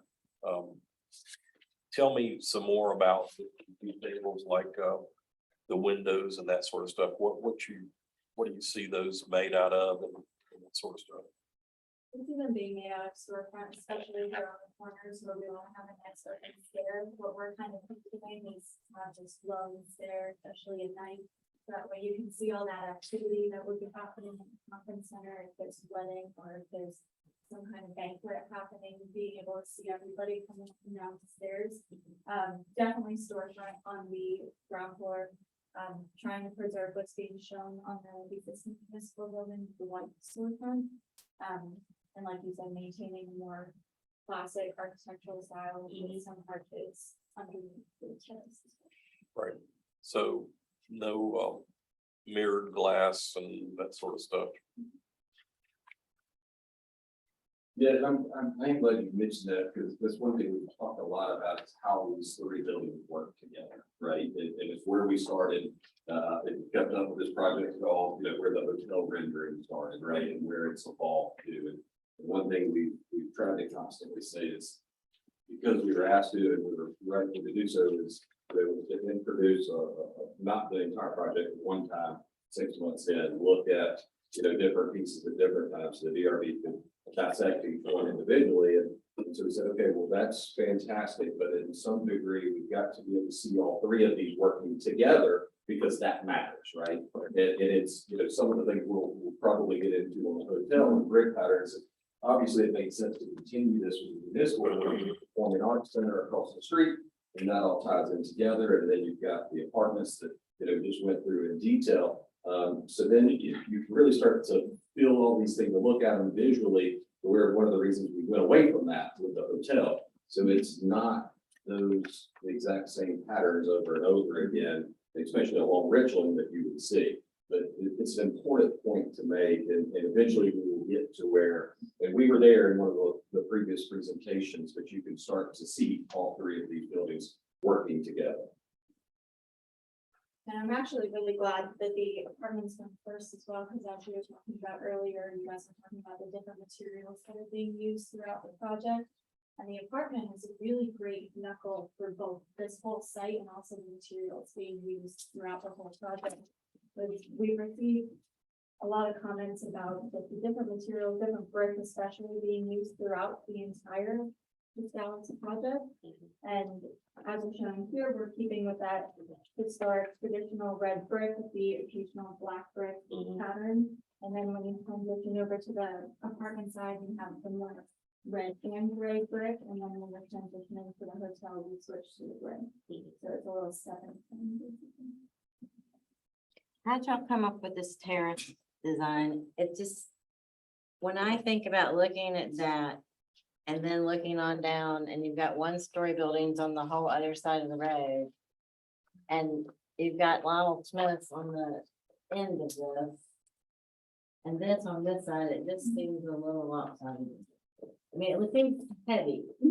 No, totally understand. How we came to the terrace was because, one, we wanted to activate the street front again, imagining that down the road there would be activities happening or would be happening down here, and encouraging people to not just see the conference center as a space only to be used for conferences, but it would be a public space. So if people wanted to go up there, sit and listen to music while there's a band playing, it would be encouraged. Also, a couple meetings back, we received a comment from McDonald Law asking to show a third floor terrace up on the rooftop of the building. Just due to the sheer size of the building and the span that we're showing for the conference center, it just really wouldn't be feasible, also within the 55-foot height limit. So trying to kind of add in that outdoor space and integrate the building with the outside street time, we decided to go with the terrace so that you're not, closed off to this relatively large building. How are you gonna transition from the existing structure to this one, so far as matching the brick and things like that? Is there a transition point? So what our plan is, as of right now, is we've been working very closely with Tim to see what would be feasible for the existing municipal building and different pieces of the municipal building.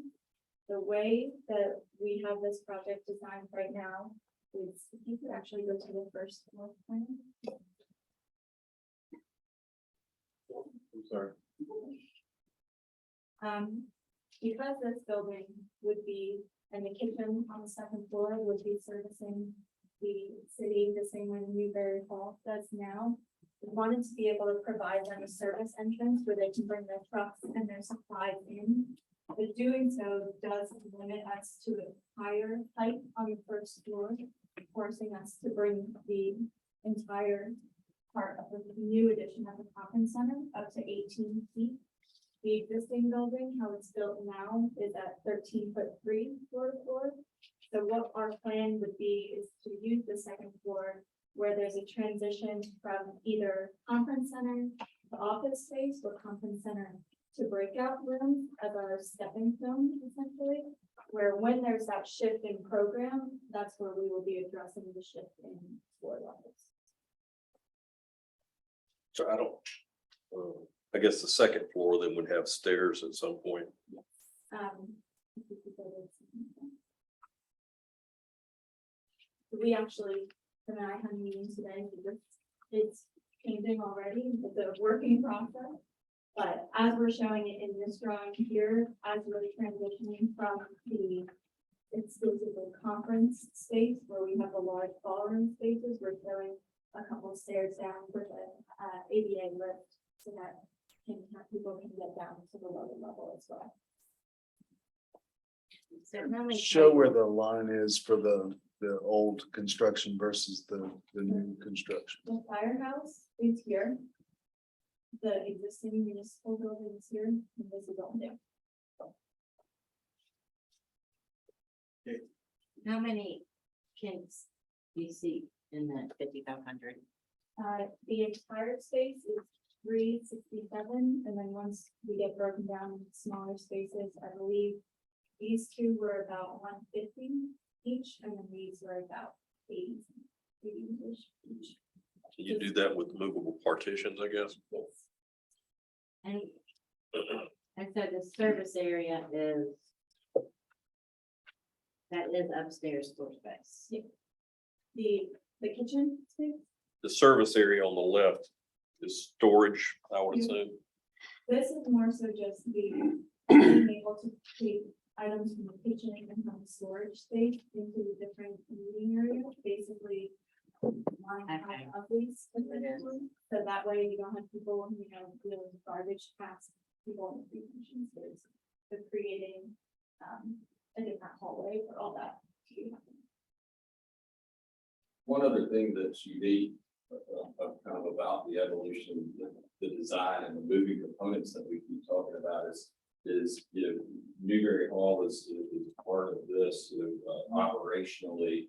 And this again is one of those things that just happened as we've been going through the process with both DRD, city council, et cetera, is, as this building comes together, hypothetically, it would be in a much more advanced stage of design, let's say. This existing structure obviously being added on to, but then, this could be the starting point of the entire project, which could then bring Newberry Hall into the operationally sooner. It's just been a general benefit that we've talked about, with the city of downtown here. So, but by no design intent, it just happened that when we moved it here, it said, okay, it's going to So you keep mentioning Newberry Hall. I assume they were a tenant. They're the operator. For the whole building or for the section of the building? The conference center. That would include the coffee shop and all. That Hadn't decided. Okay, still could be. that's fine. I don't understand why the pre-function space, but The pre-function I space? didn't understand that from the very first iteration. Just seems like wasted space to me, but.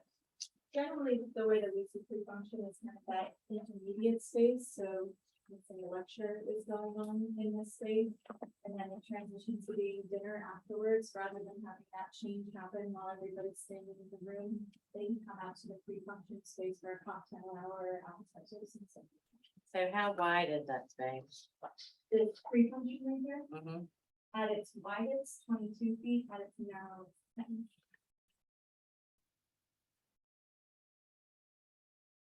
Then it would be around the corner. Right there, where we have this little pinch point with the other.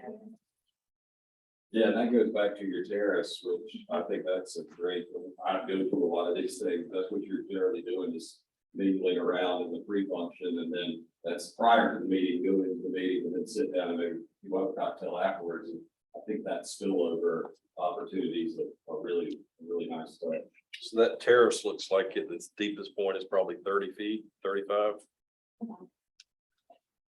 And what this adds, working with Newberry Hall to them is that it's a bigger ballroom than what they have. It's better aligned. It's more efficient because of the back access and the kitchen facilities. They have a tiny kitchen now. But to their purposes, the pre-function area is critical because they don't have that now. They've got the little lobby where people can check in. But they can't transition from one thing to another. That's what really kills their flexibility. With this, they can move people from room to room, and then the plan is to have additional breakout rooms where you could have 5 or 6 smaller group meetings going on simultaneously. Then everybody comes back to the big room for dinner. So. Do you have any other elevations of this building or still in draft? This is the latest elevations that we have the two shown before. We are planning on making a couple of adjustments to the front based off of comments that we've received from the public forum.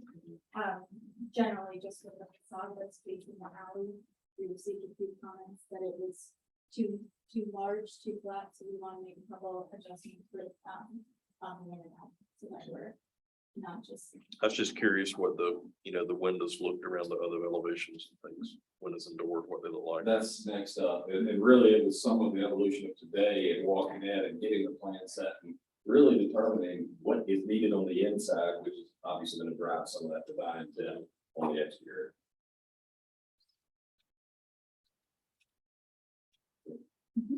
How, The I can't get past that corner. It just doesn't seem Aiken, it doesn't seem Vermont. It doesn't. So I just think that somebody needs to look at that flex to Can you give that to this? soften it a little bit and make it a little bit more delicate and charming instead of, it looks like a college building to me. So. The it corner looks- right there. and it looks, I don't understand what you mean. I did look on, or, while we were sitting here, look at the Google map and then come down and walk Newberry on my phone, and surprisingly, it's a lot better looking than the just straight brick wall across the street. Just giving that texture and giving some of those breaks from the theater across the street, and which the tennis club is historic and awesome looking, but it is just a straight brick wall with some windows at the top because tennis club in the middle. So it does have some more color, but it does tie very well with the theater across the way. And I did also look at Excuse me, difference in elevations. sir, if you have, we've already established that we're, if you want to make some observations, we've given you a platform to be able to do that. All right, thank you. We're slowing this down and I appreciate your comments, so thank you. So back to, I just want to make sure I picked up on what the design comment was. The stairwell? that you It's said? just the bulk of it. It just, to me, Too much glass. I have two girls, so I think about what I would want the wedding venue to look like. And it just seems too harsh to me. Like, I would want to be able to see out those windows in that pre-function space. I would want the light in there and instead of a windowless room in the middle. So, I mean, that's just me.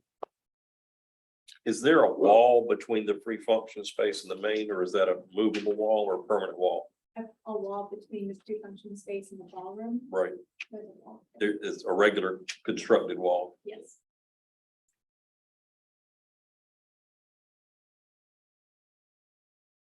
So what your comment was, I just want to make sure that I'm understanding is you would rather have the ballroom so that we're getting light into the ballroom, natural light, as opposed to having it in the pre-function space? I would have to study it. I've just seen it. No, that's fine. I just wanted And to I can send email comments. Yep, I that would would be be great. to come up with something.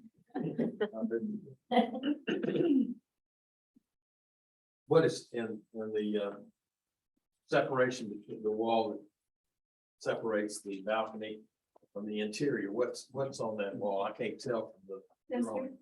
this would all be glass. Okay, the whole thing is glass, top to bottom, or, No, it would be storefronts. It would be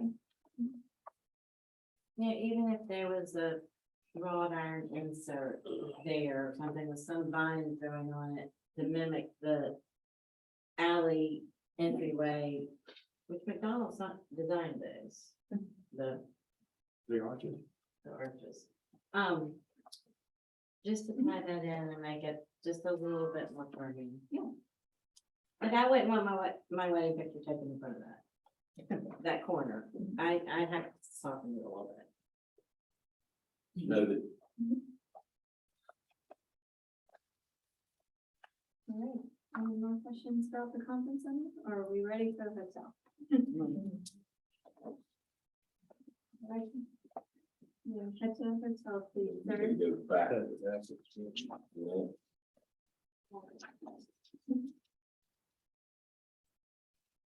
So let's go back to This one.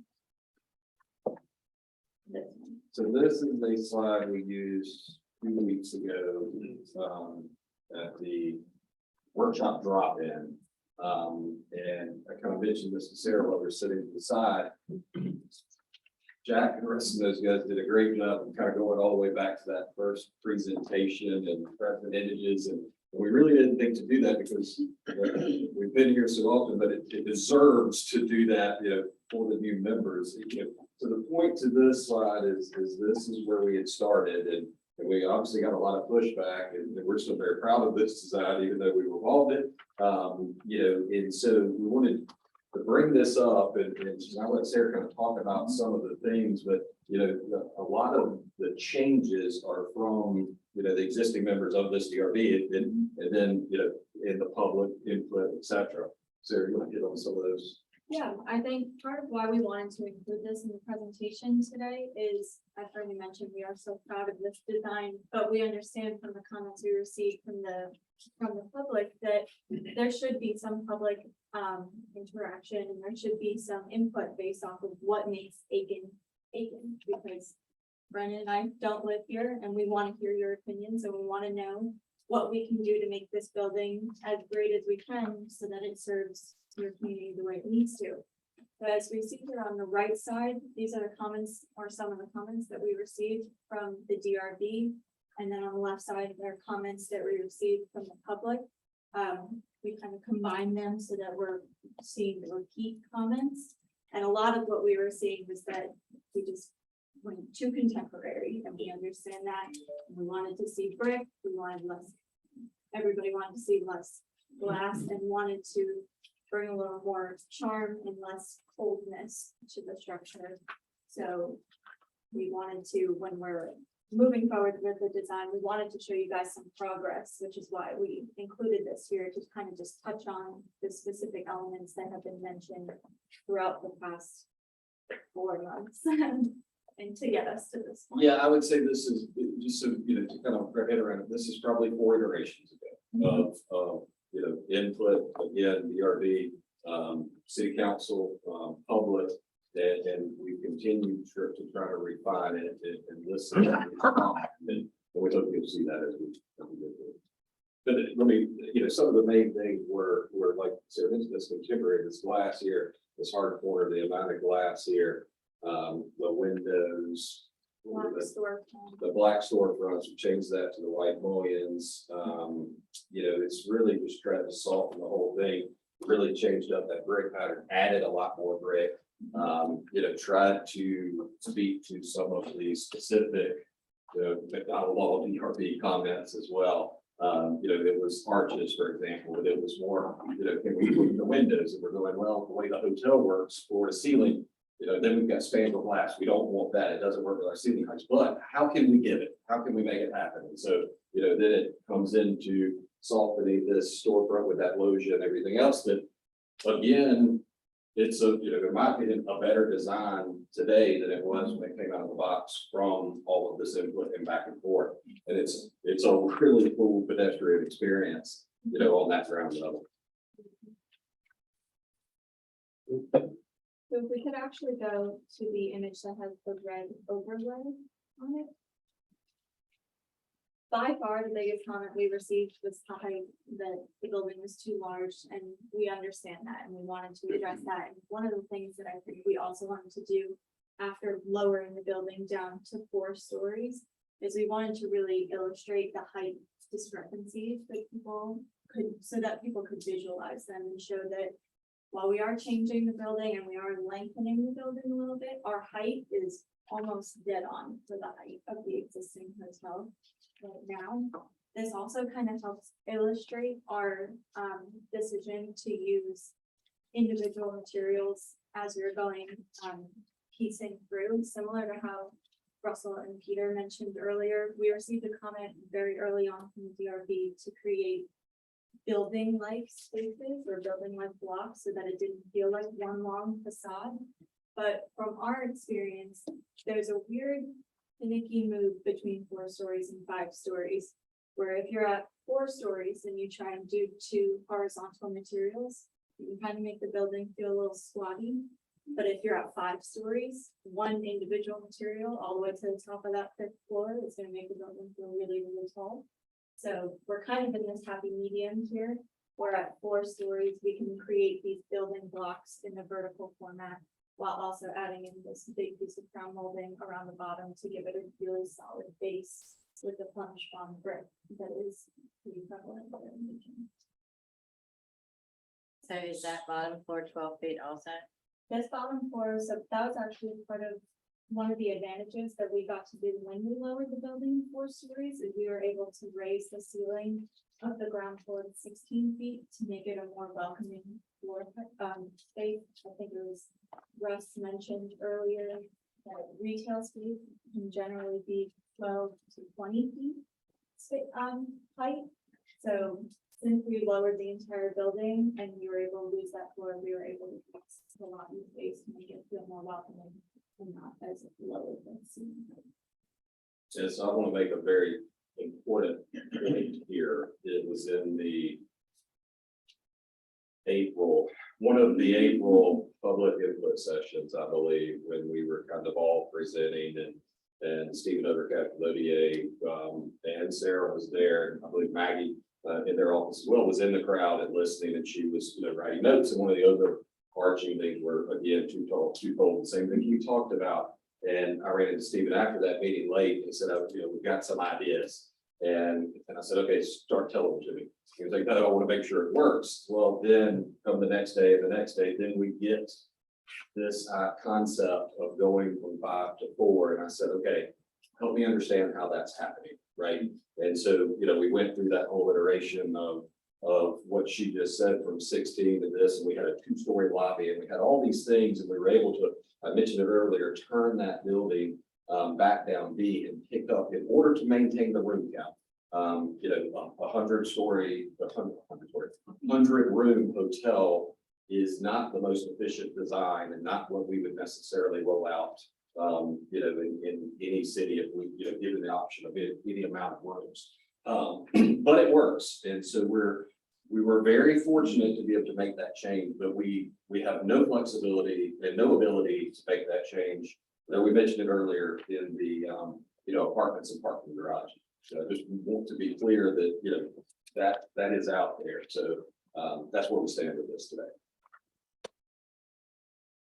So what is the optimal size? At least 120. And I mean, I can also add to this, not that you necessarily care, but so as soon as it was, okay, I can get 100 on 4 floors, then why can't I get 120 on 5? Because that's, you know, the by right height. We go, well, no, and I mean, that's a team conversation, internal team conversation. We go, okay, well, no, that's not the intent of what we're trying to do. We're, you know, we're trying to get there, you know, and make a compatible sign that everybody's proud of and you know, the local citizens are proud of. So, but yes, I mean, there's efficiencies in each way you go up, and then some deficiencies as you know, get taller and taller and things of that nature, but 120 would be where you really want to be. Persia, where do you, this one? And that's just going off of what you were saying about, you know, ideally we would add more rooms, and that was a conversation that we had at one point. When we did lower the overall height to 4 feet. Was, do we maintain this rooftop bar area? But one of our overwhelmingly positive comments that we've had throughout this process is that rooftop bar. It seems like one of the main features that everybody is looking for. It's also one of our key design points where we're trying to address the existing buildings on Lawrence Street by stepping down that elevation and allowing the height of the rooftop bar to give the appearance of a front. So trying to cut down on that height so that way we're not feeling like we're overshadowing the street. So as I mentioned, there was the conversation that we could block this all out and add in more rooms, but we wanted to keep that strong public opinion that Aiken needs a rooftop bar, and we really want to bring that to the table if we're able to. And then, as mentioned before, one of the comments that we received a lot of too was that arched windows are pretty common here in Aiken, and we did do a drive around to really get a feel for how many buildings in the area have arched windows, and there was definitely a lot of different variation between Roman or Georgian arches. And as Brandon mentioned before, with the height restrictions that we have and trying to keep the height as minimal as we can on the rooftop floor, we weren't able to include those archways up on the 4th floor. But Stephen and I worked together to try and come up with a concept of where we could bring them and also help the walkability and the just foot traffic here and expand the hotel bar outside as well to provide some outdoor seating. So we came up with a concept of using archways in the loggia, so that way we're just kind of killing 2 birds with 1 stone. How Yeah. big are those columns? These ones, 18, I believe. 18 inches. I can't remember off the top of my head. This is one other point I was gonna make is, you know, where we started talking about that original iteration. You can see the expansion of the brick. You can see somebody used the Flemish bond term, you know, where we pulled that in. These were all direct comments from the RB. And we said, okay, you know, our job is to try to incorporate as much as possible. And so you can see that we changed out the sconces and the light features. We had eliminated this one band here that a couple weeks ago, we'll add it back. You know, there's some things we don't care about and some things that we're adamantly do care about. So any chance that we can, you know, give or meet in the middle, we certainly try to do that. And then this original, this is Stephen's term, loggia, you know, ended here, and it goes back to that, you know, corner treatment and window, and it was a really smart move. And then, you know, then Russ is presenting earlier, and it's really the same treatment of that corner, and so then you've got that corner, you know, on Lawrence and Richland, and now on Newberry and Richland. So it's all, again, working together. You do have this alleyway here, you know, into the courtyard as well. So again, that pedestrian friendly activation, people moving from component to component and existing retail and restaurants and everything else. So this was just a huge win, I think, all around. It really brings that first floor activity, outside and in. So we're pretty proud of that as well. It's the setback from the street again, so from the current. It's a technical question. We are lining up with the existing buildings here, so we try to provide as much sidewalk space as we can. But the actual outside face of the hotel is lining up with the existing buildings on that street. Do you have a picture of the next building down in comparison? I don't, I did receive your comments on my drive down here that I will provide that for you before the July 5th. Yeah, but you can pick up, that's it right there, right? Yep, that's the building, but I'll Yeah, provide an image. but you can pick up the scale of it. The rooftop bar, the roof on that, it just stands out too much. I was thinking the same thing. I remember It's- this on that, we Yeah, have not addressed it, yeah. okay. Yeah. So it just needs to be softened up. It's too stark and too industrial looking. It's too modern. Right, and the columns, similarly. I don't love the columns, but they don't seem aching to me. And I actually went Yeah. to Mount Pleasant. My brother's retrofitting a Carrabba's, and they have these giant columns that we would love to blow up. So that's another key thing, but the scale and size of them matters to me. They feel like they're bigger than 18 inches too, just looking at the scale. That's something I could definitely check and. Don't you think they're bigger than 18 They inches? feel it Yeah. bigger than 18. By 18, I would have gone, that sounds pretty delicate. It's hard to tell with the lantern lights on there because you don't know how big they are. So it's just kind of a. Yeah, we can provide some more detail. Right here, here's a good picture right here. Yeah, that seems like the Yeah, this. Carrabba's column. Was there, is there, to soften that look up, there was any thought process in putting some sort of I don't know, something up there in the, to block some of the vision of people up there in the shaded area. We're back up here. Yeah, maybe some lattice work of some sort, which would give people an opportunity to look out, but not there. It could be incorporated up higher too, so you do realize that how hot it's gonna be out there in the sun. Yeah, I picked up on, that was a DRB comment that we received today, so something we could definitely, I'm just thinking of the comfort of the people up there, it's gonna be hot. You Yeah, it's like a a double-edged farm. sword, right? Yeah, Somebody right, paying, really. somebody paying to go there and get that drink and that view, so. Yeah, you know, well, I can Might be understand that, nighttime. yeah. So, there'll be doors going in here to retail restaurants down there. What does the storefront, and what does the building look like under past those columns? So right now, we're showing storefront here, and all of these storefronts that could add have been adjusted to match the height that is consistent throughout Aiken. I believe it was 8. Yeah, we added an E wall there, which was another I don't- direct response to DRB. Correct. So we have window storefronts going across here with a secondary entrance to the restaurant bar on the ground floor with a similar entrance on the right side over here. And then we also have a chamfered window entrance to all access the restaurant and bar space. This door would also be the access to the elevator, which would lead you up to the rooftop bar. So that way you're not walking in between all these people with suitcases, getting into their hotel, checking in. There's a separate entrance to the rooftop. There's 2 elevator banks, so Yeah. can we get back, let's go back to Richland. Over here, Yeah, so that's checked in.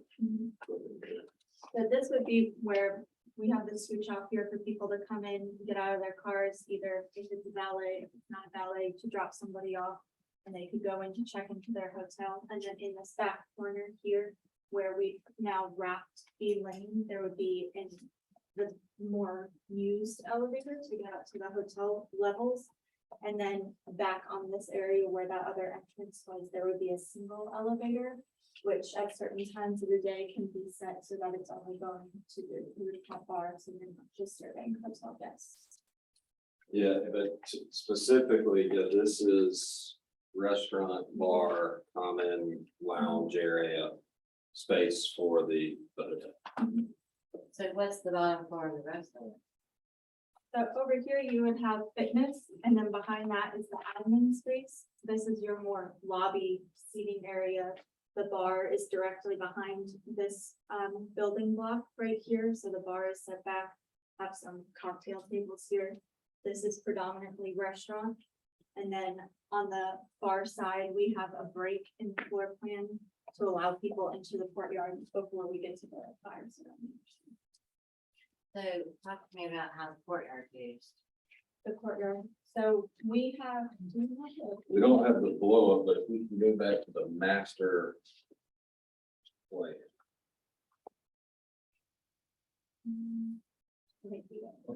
Go to the other direction.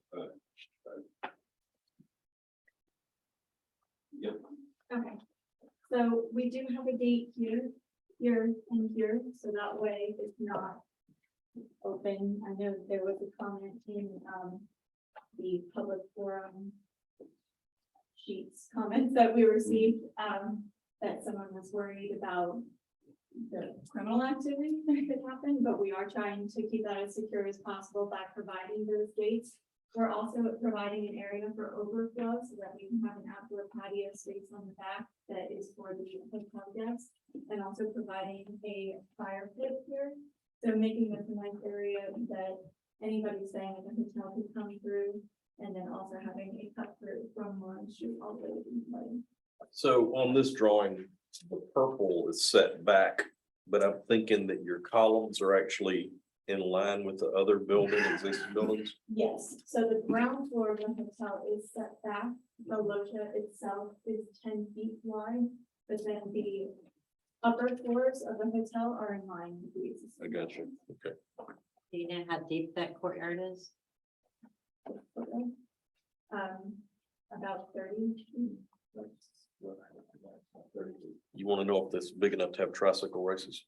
No, I want it flipped to the front.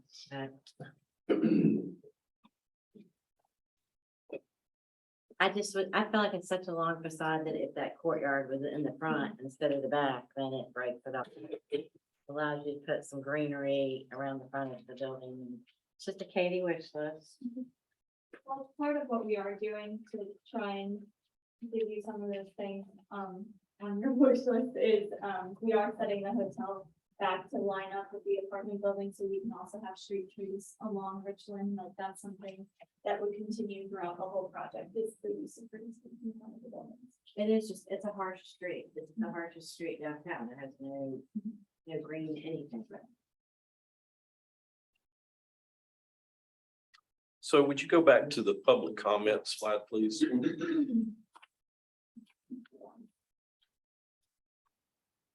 Yeah, that one. So number 5 is what again? Too much glass on the corners makes the building less welcoming. Okay, so would you show me how you change that on the new rendering? And what is that room? I've wondered that. I don't know what that room. This one up top, that's the rooftop bar. So that carries from end to end. The rooftop bar takes up about from this line all the way back. So That's basically, a big old bar. the turned now area is used for the restaurant space. Is there a ballroom in there or anything? No.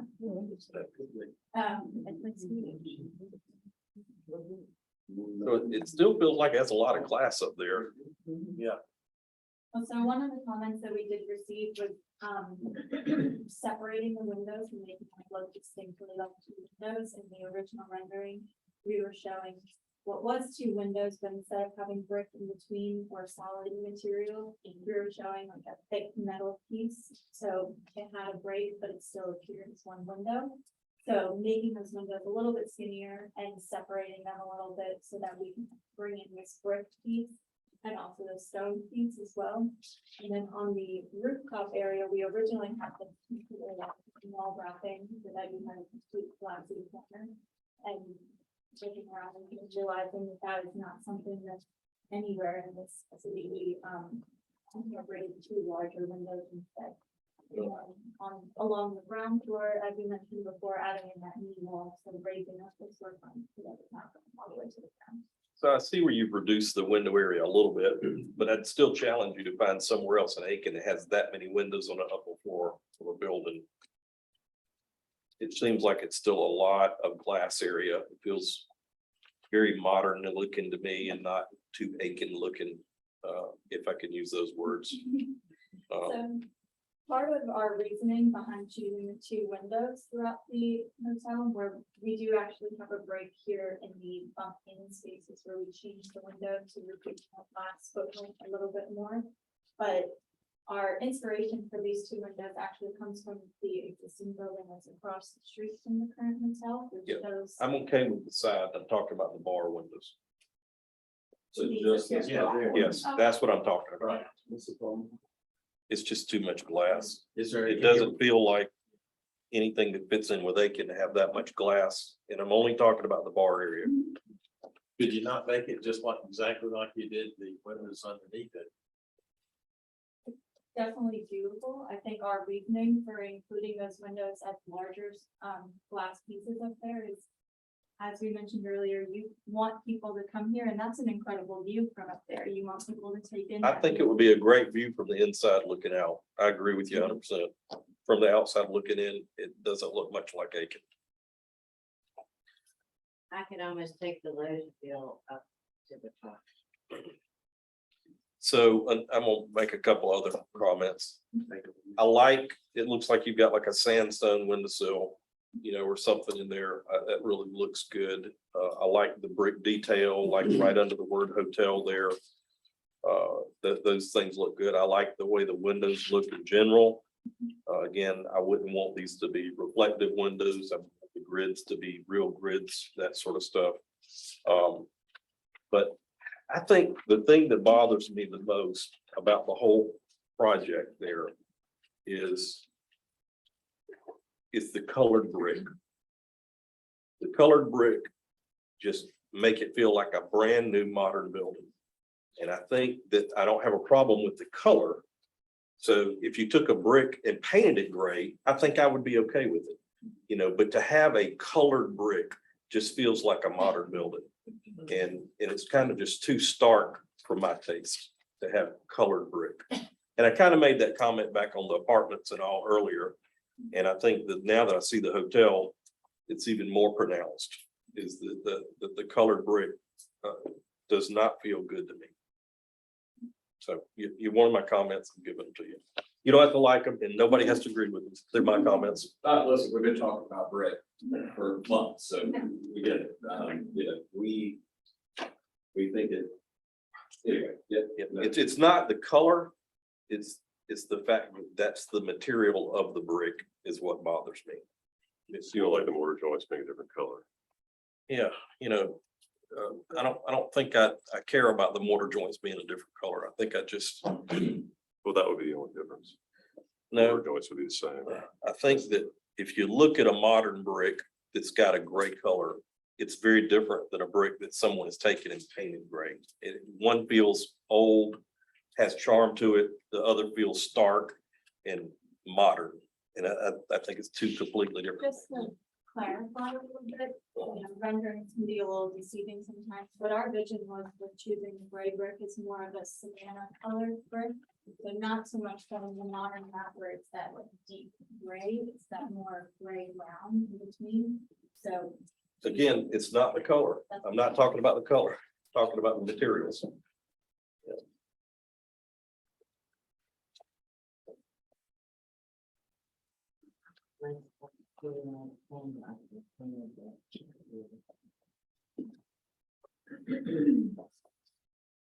What else?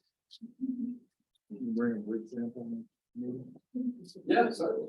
So mortar joints can give a building a totally different look. Have you all explored the different type of mortar joints that you're gonna be using on these type of buildings? Versus like grapevine versus straight mortar joints versus a V mortar joint. I think our conversations around the brick have generally focused on color and just which direction that we should go, but that's not something that we can look into. We haven't. And also, piggybacking off, what Mr. Lot stated, brick sizes have changed over time. So this has been on my mind, like potentially Thompson demolition, tearing down lots of buildings. Is there any chance that we can get old brick or recycled brick or brick the same size? Cause you got modular brick, you got queen brick, you got scratch face brick. It's just multiple different types of brick. And I would like to see something of the time period.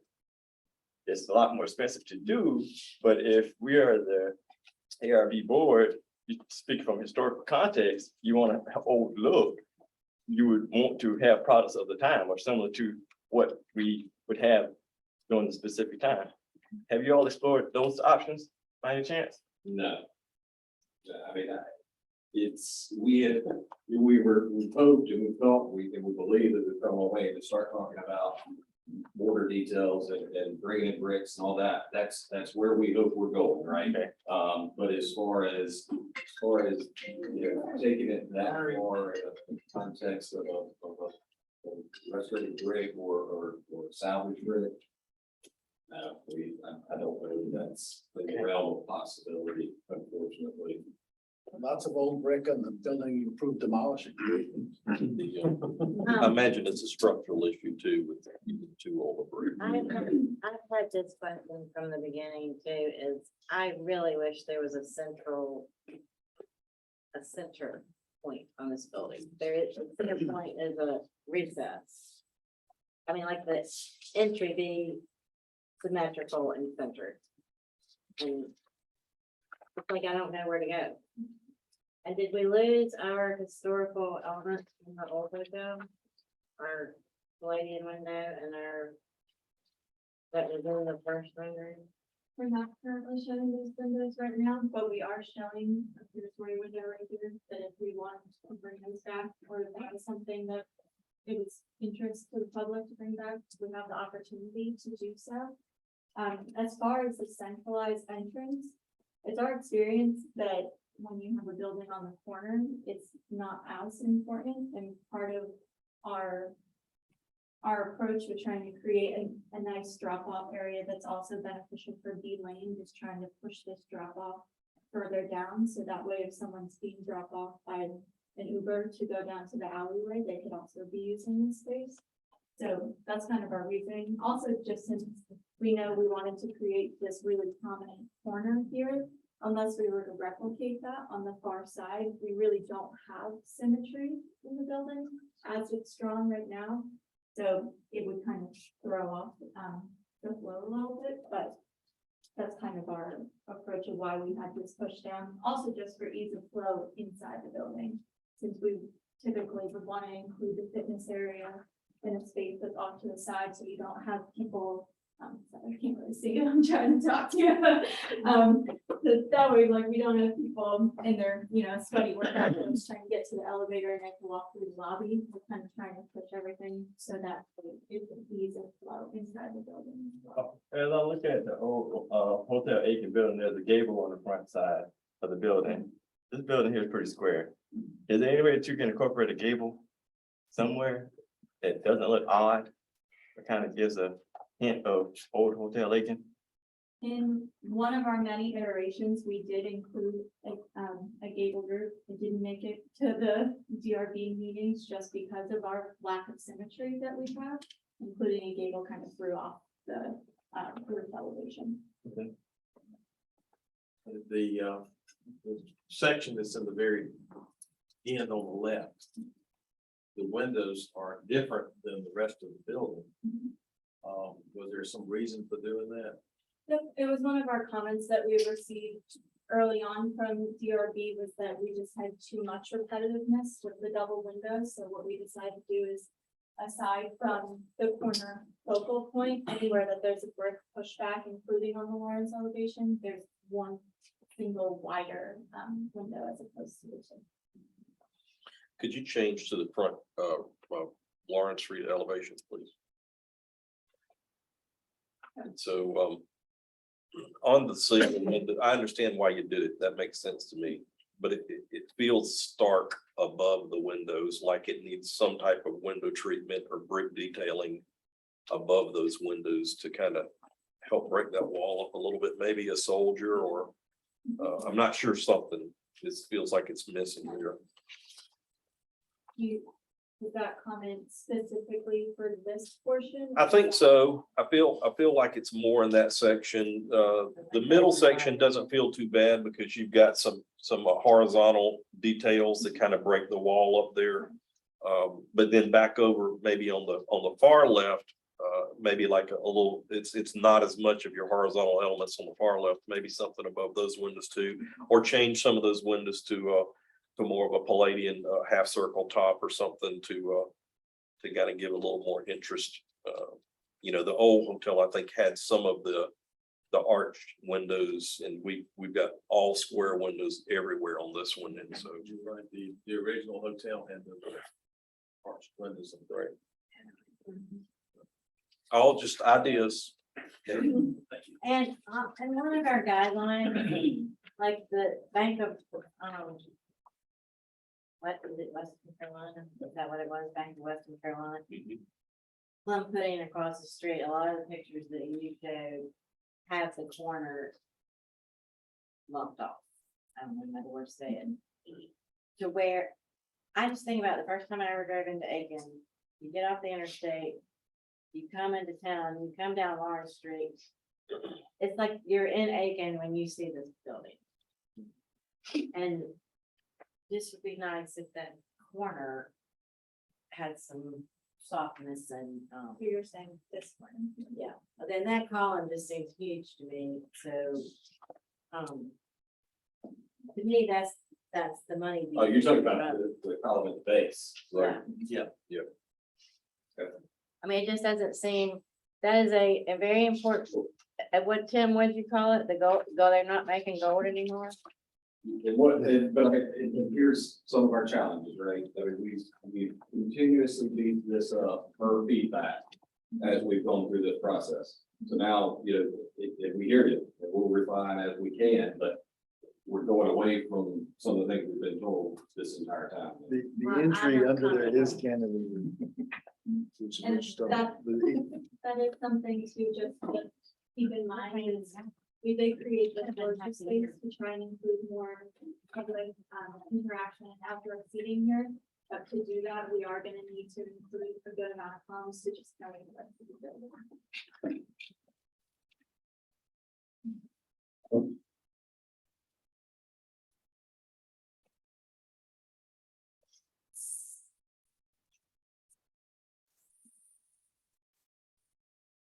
I didn't hear where that sound was coming from. That surprised me.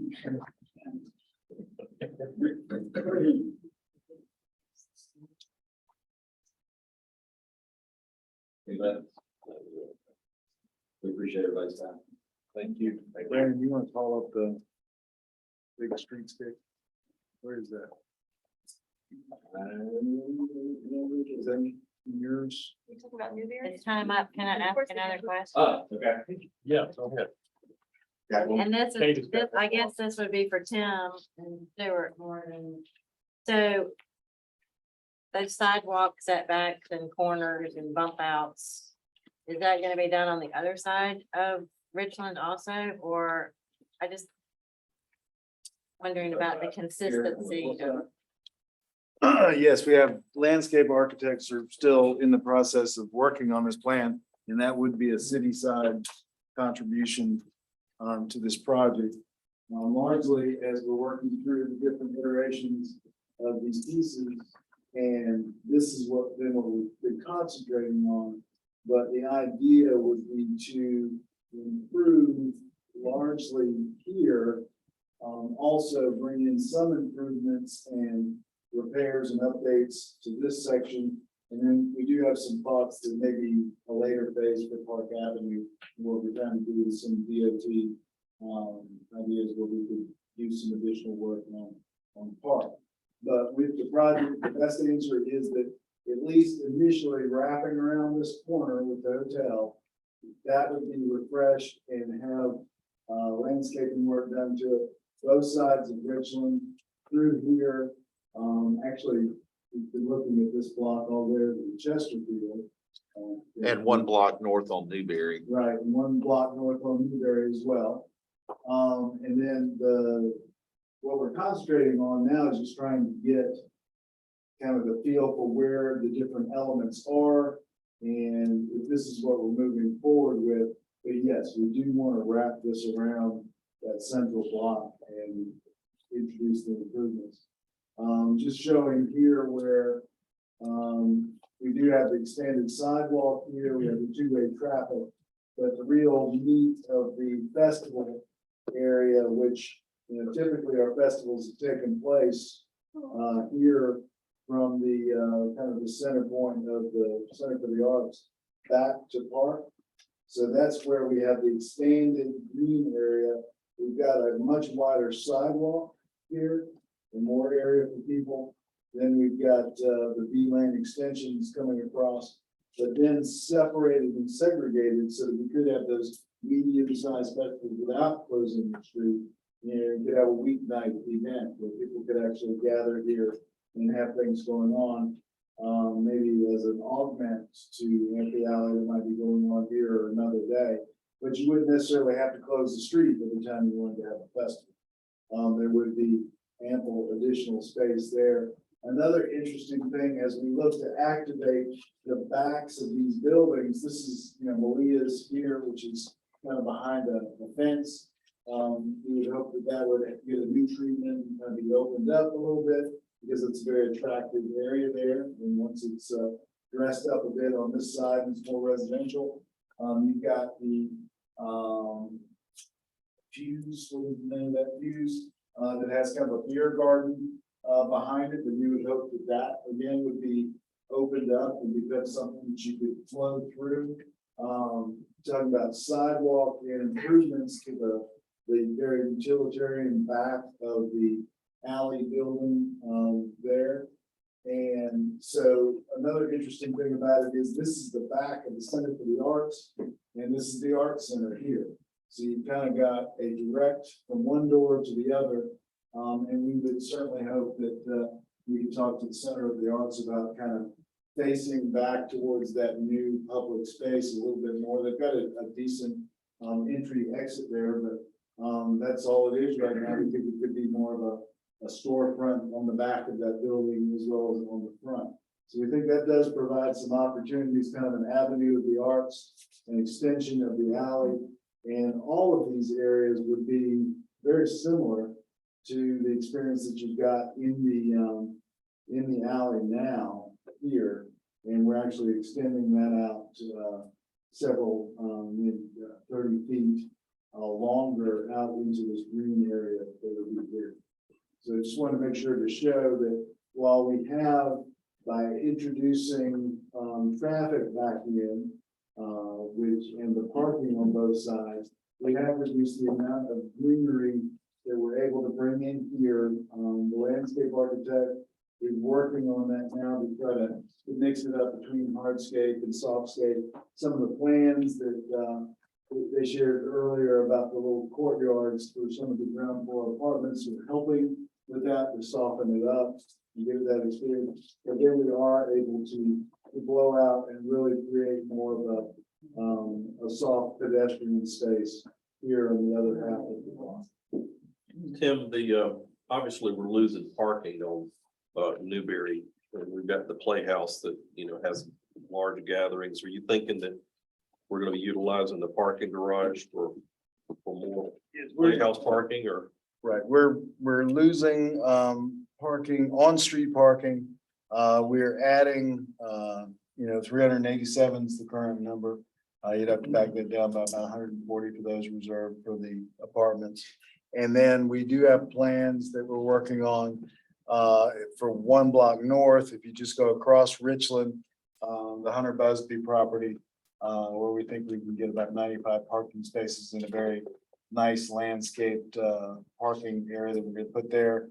Going to improve the walkways and widen, because that's the narrowest sidewalk in Aiken, is right there by the pool hall and Peace Lutheran. We might take out a couple of parallel spaces there, so we can make a very nice walkway with street trees It would go back to a well-appointed surface parking lot there and actually have a walkway across the parkway so that the St. John could use that as well. They're very excited about the idea of having some additional access to parking. So yes, in the attempt to, we discussed whether the best use of Newberry Street is as a parking lot. One very small block that holds about 150 cars, there's no other way to describe it. So yes, we are reducing, the best way to reduce it from being a parking lot is to reduce the parking. So we're trying to spread it out, move it around and add parking back in the structure. Any other comments from the board? Questions? Anything else that you would like to add to what we said? No, sir, we appreciate the time. Like I said, we appreciate the willingness to continue to meet with us. We'll look forward to being back in with another presentation. Good. Well, we appreciate everybody coming tonight, especially the board. We've been here for close to 3 hours. We've got a lot of information given to us. I'm going to reiterate, I would appreciate and actually would encourage you that are not on the board to respond to the city through the website or through the email system, to send an email to R. Seymour at cityofaiken.sc.gov. Comments, questions, whatever, send it to them. And also for those of you who are here, we're glad you're here. Those who are not able to attend, friends or people that you think may be interested, we'll have this on the city website so that they can view it in its entirety. Is that right, Mary Catherine? We'll have the presentation online on the city website, the PowerPoint, Right. and the Our intent. city bar- Zoom channel. Barring any crazy YouTube technical channel. difficulties, it should be on YouTube. Very good. This is our first public meeting in here, so this is a giant test. Well, I know We Mr. appreciate everybody's patience. I know- By the land the plane. Yeah. I know Gary knows, and make sure that it's tip top and it will be available. So we appreciate that. Thank you, everybody, for coming, and you're dismissed.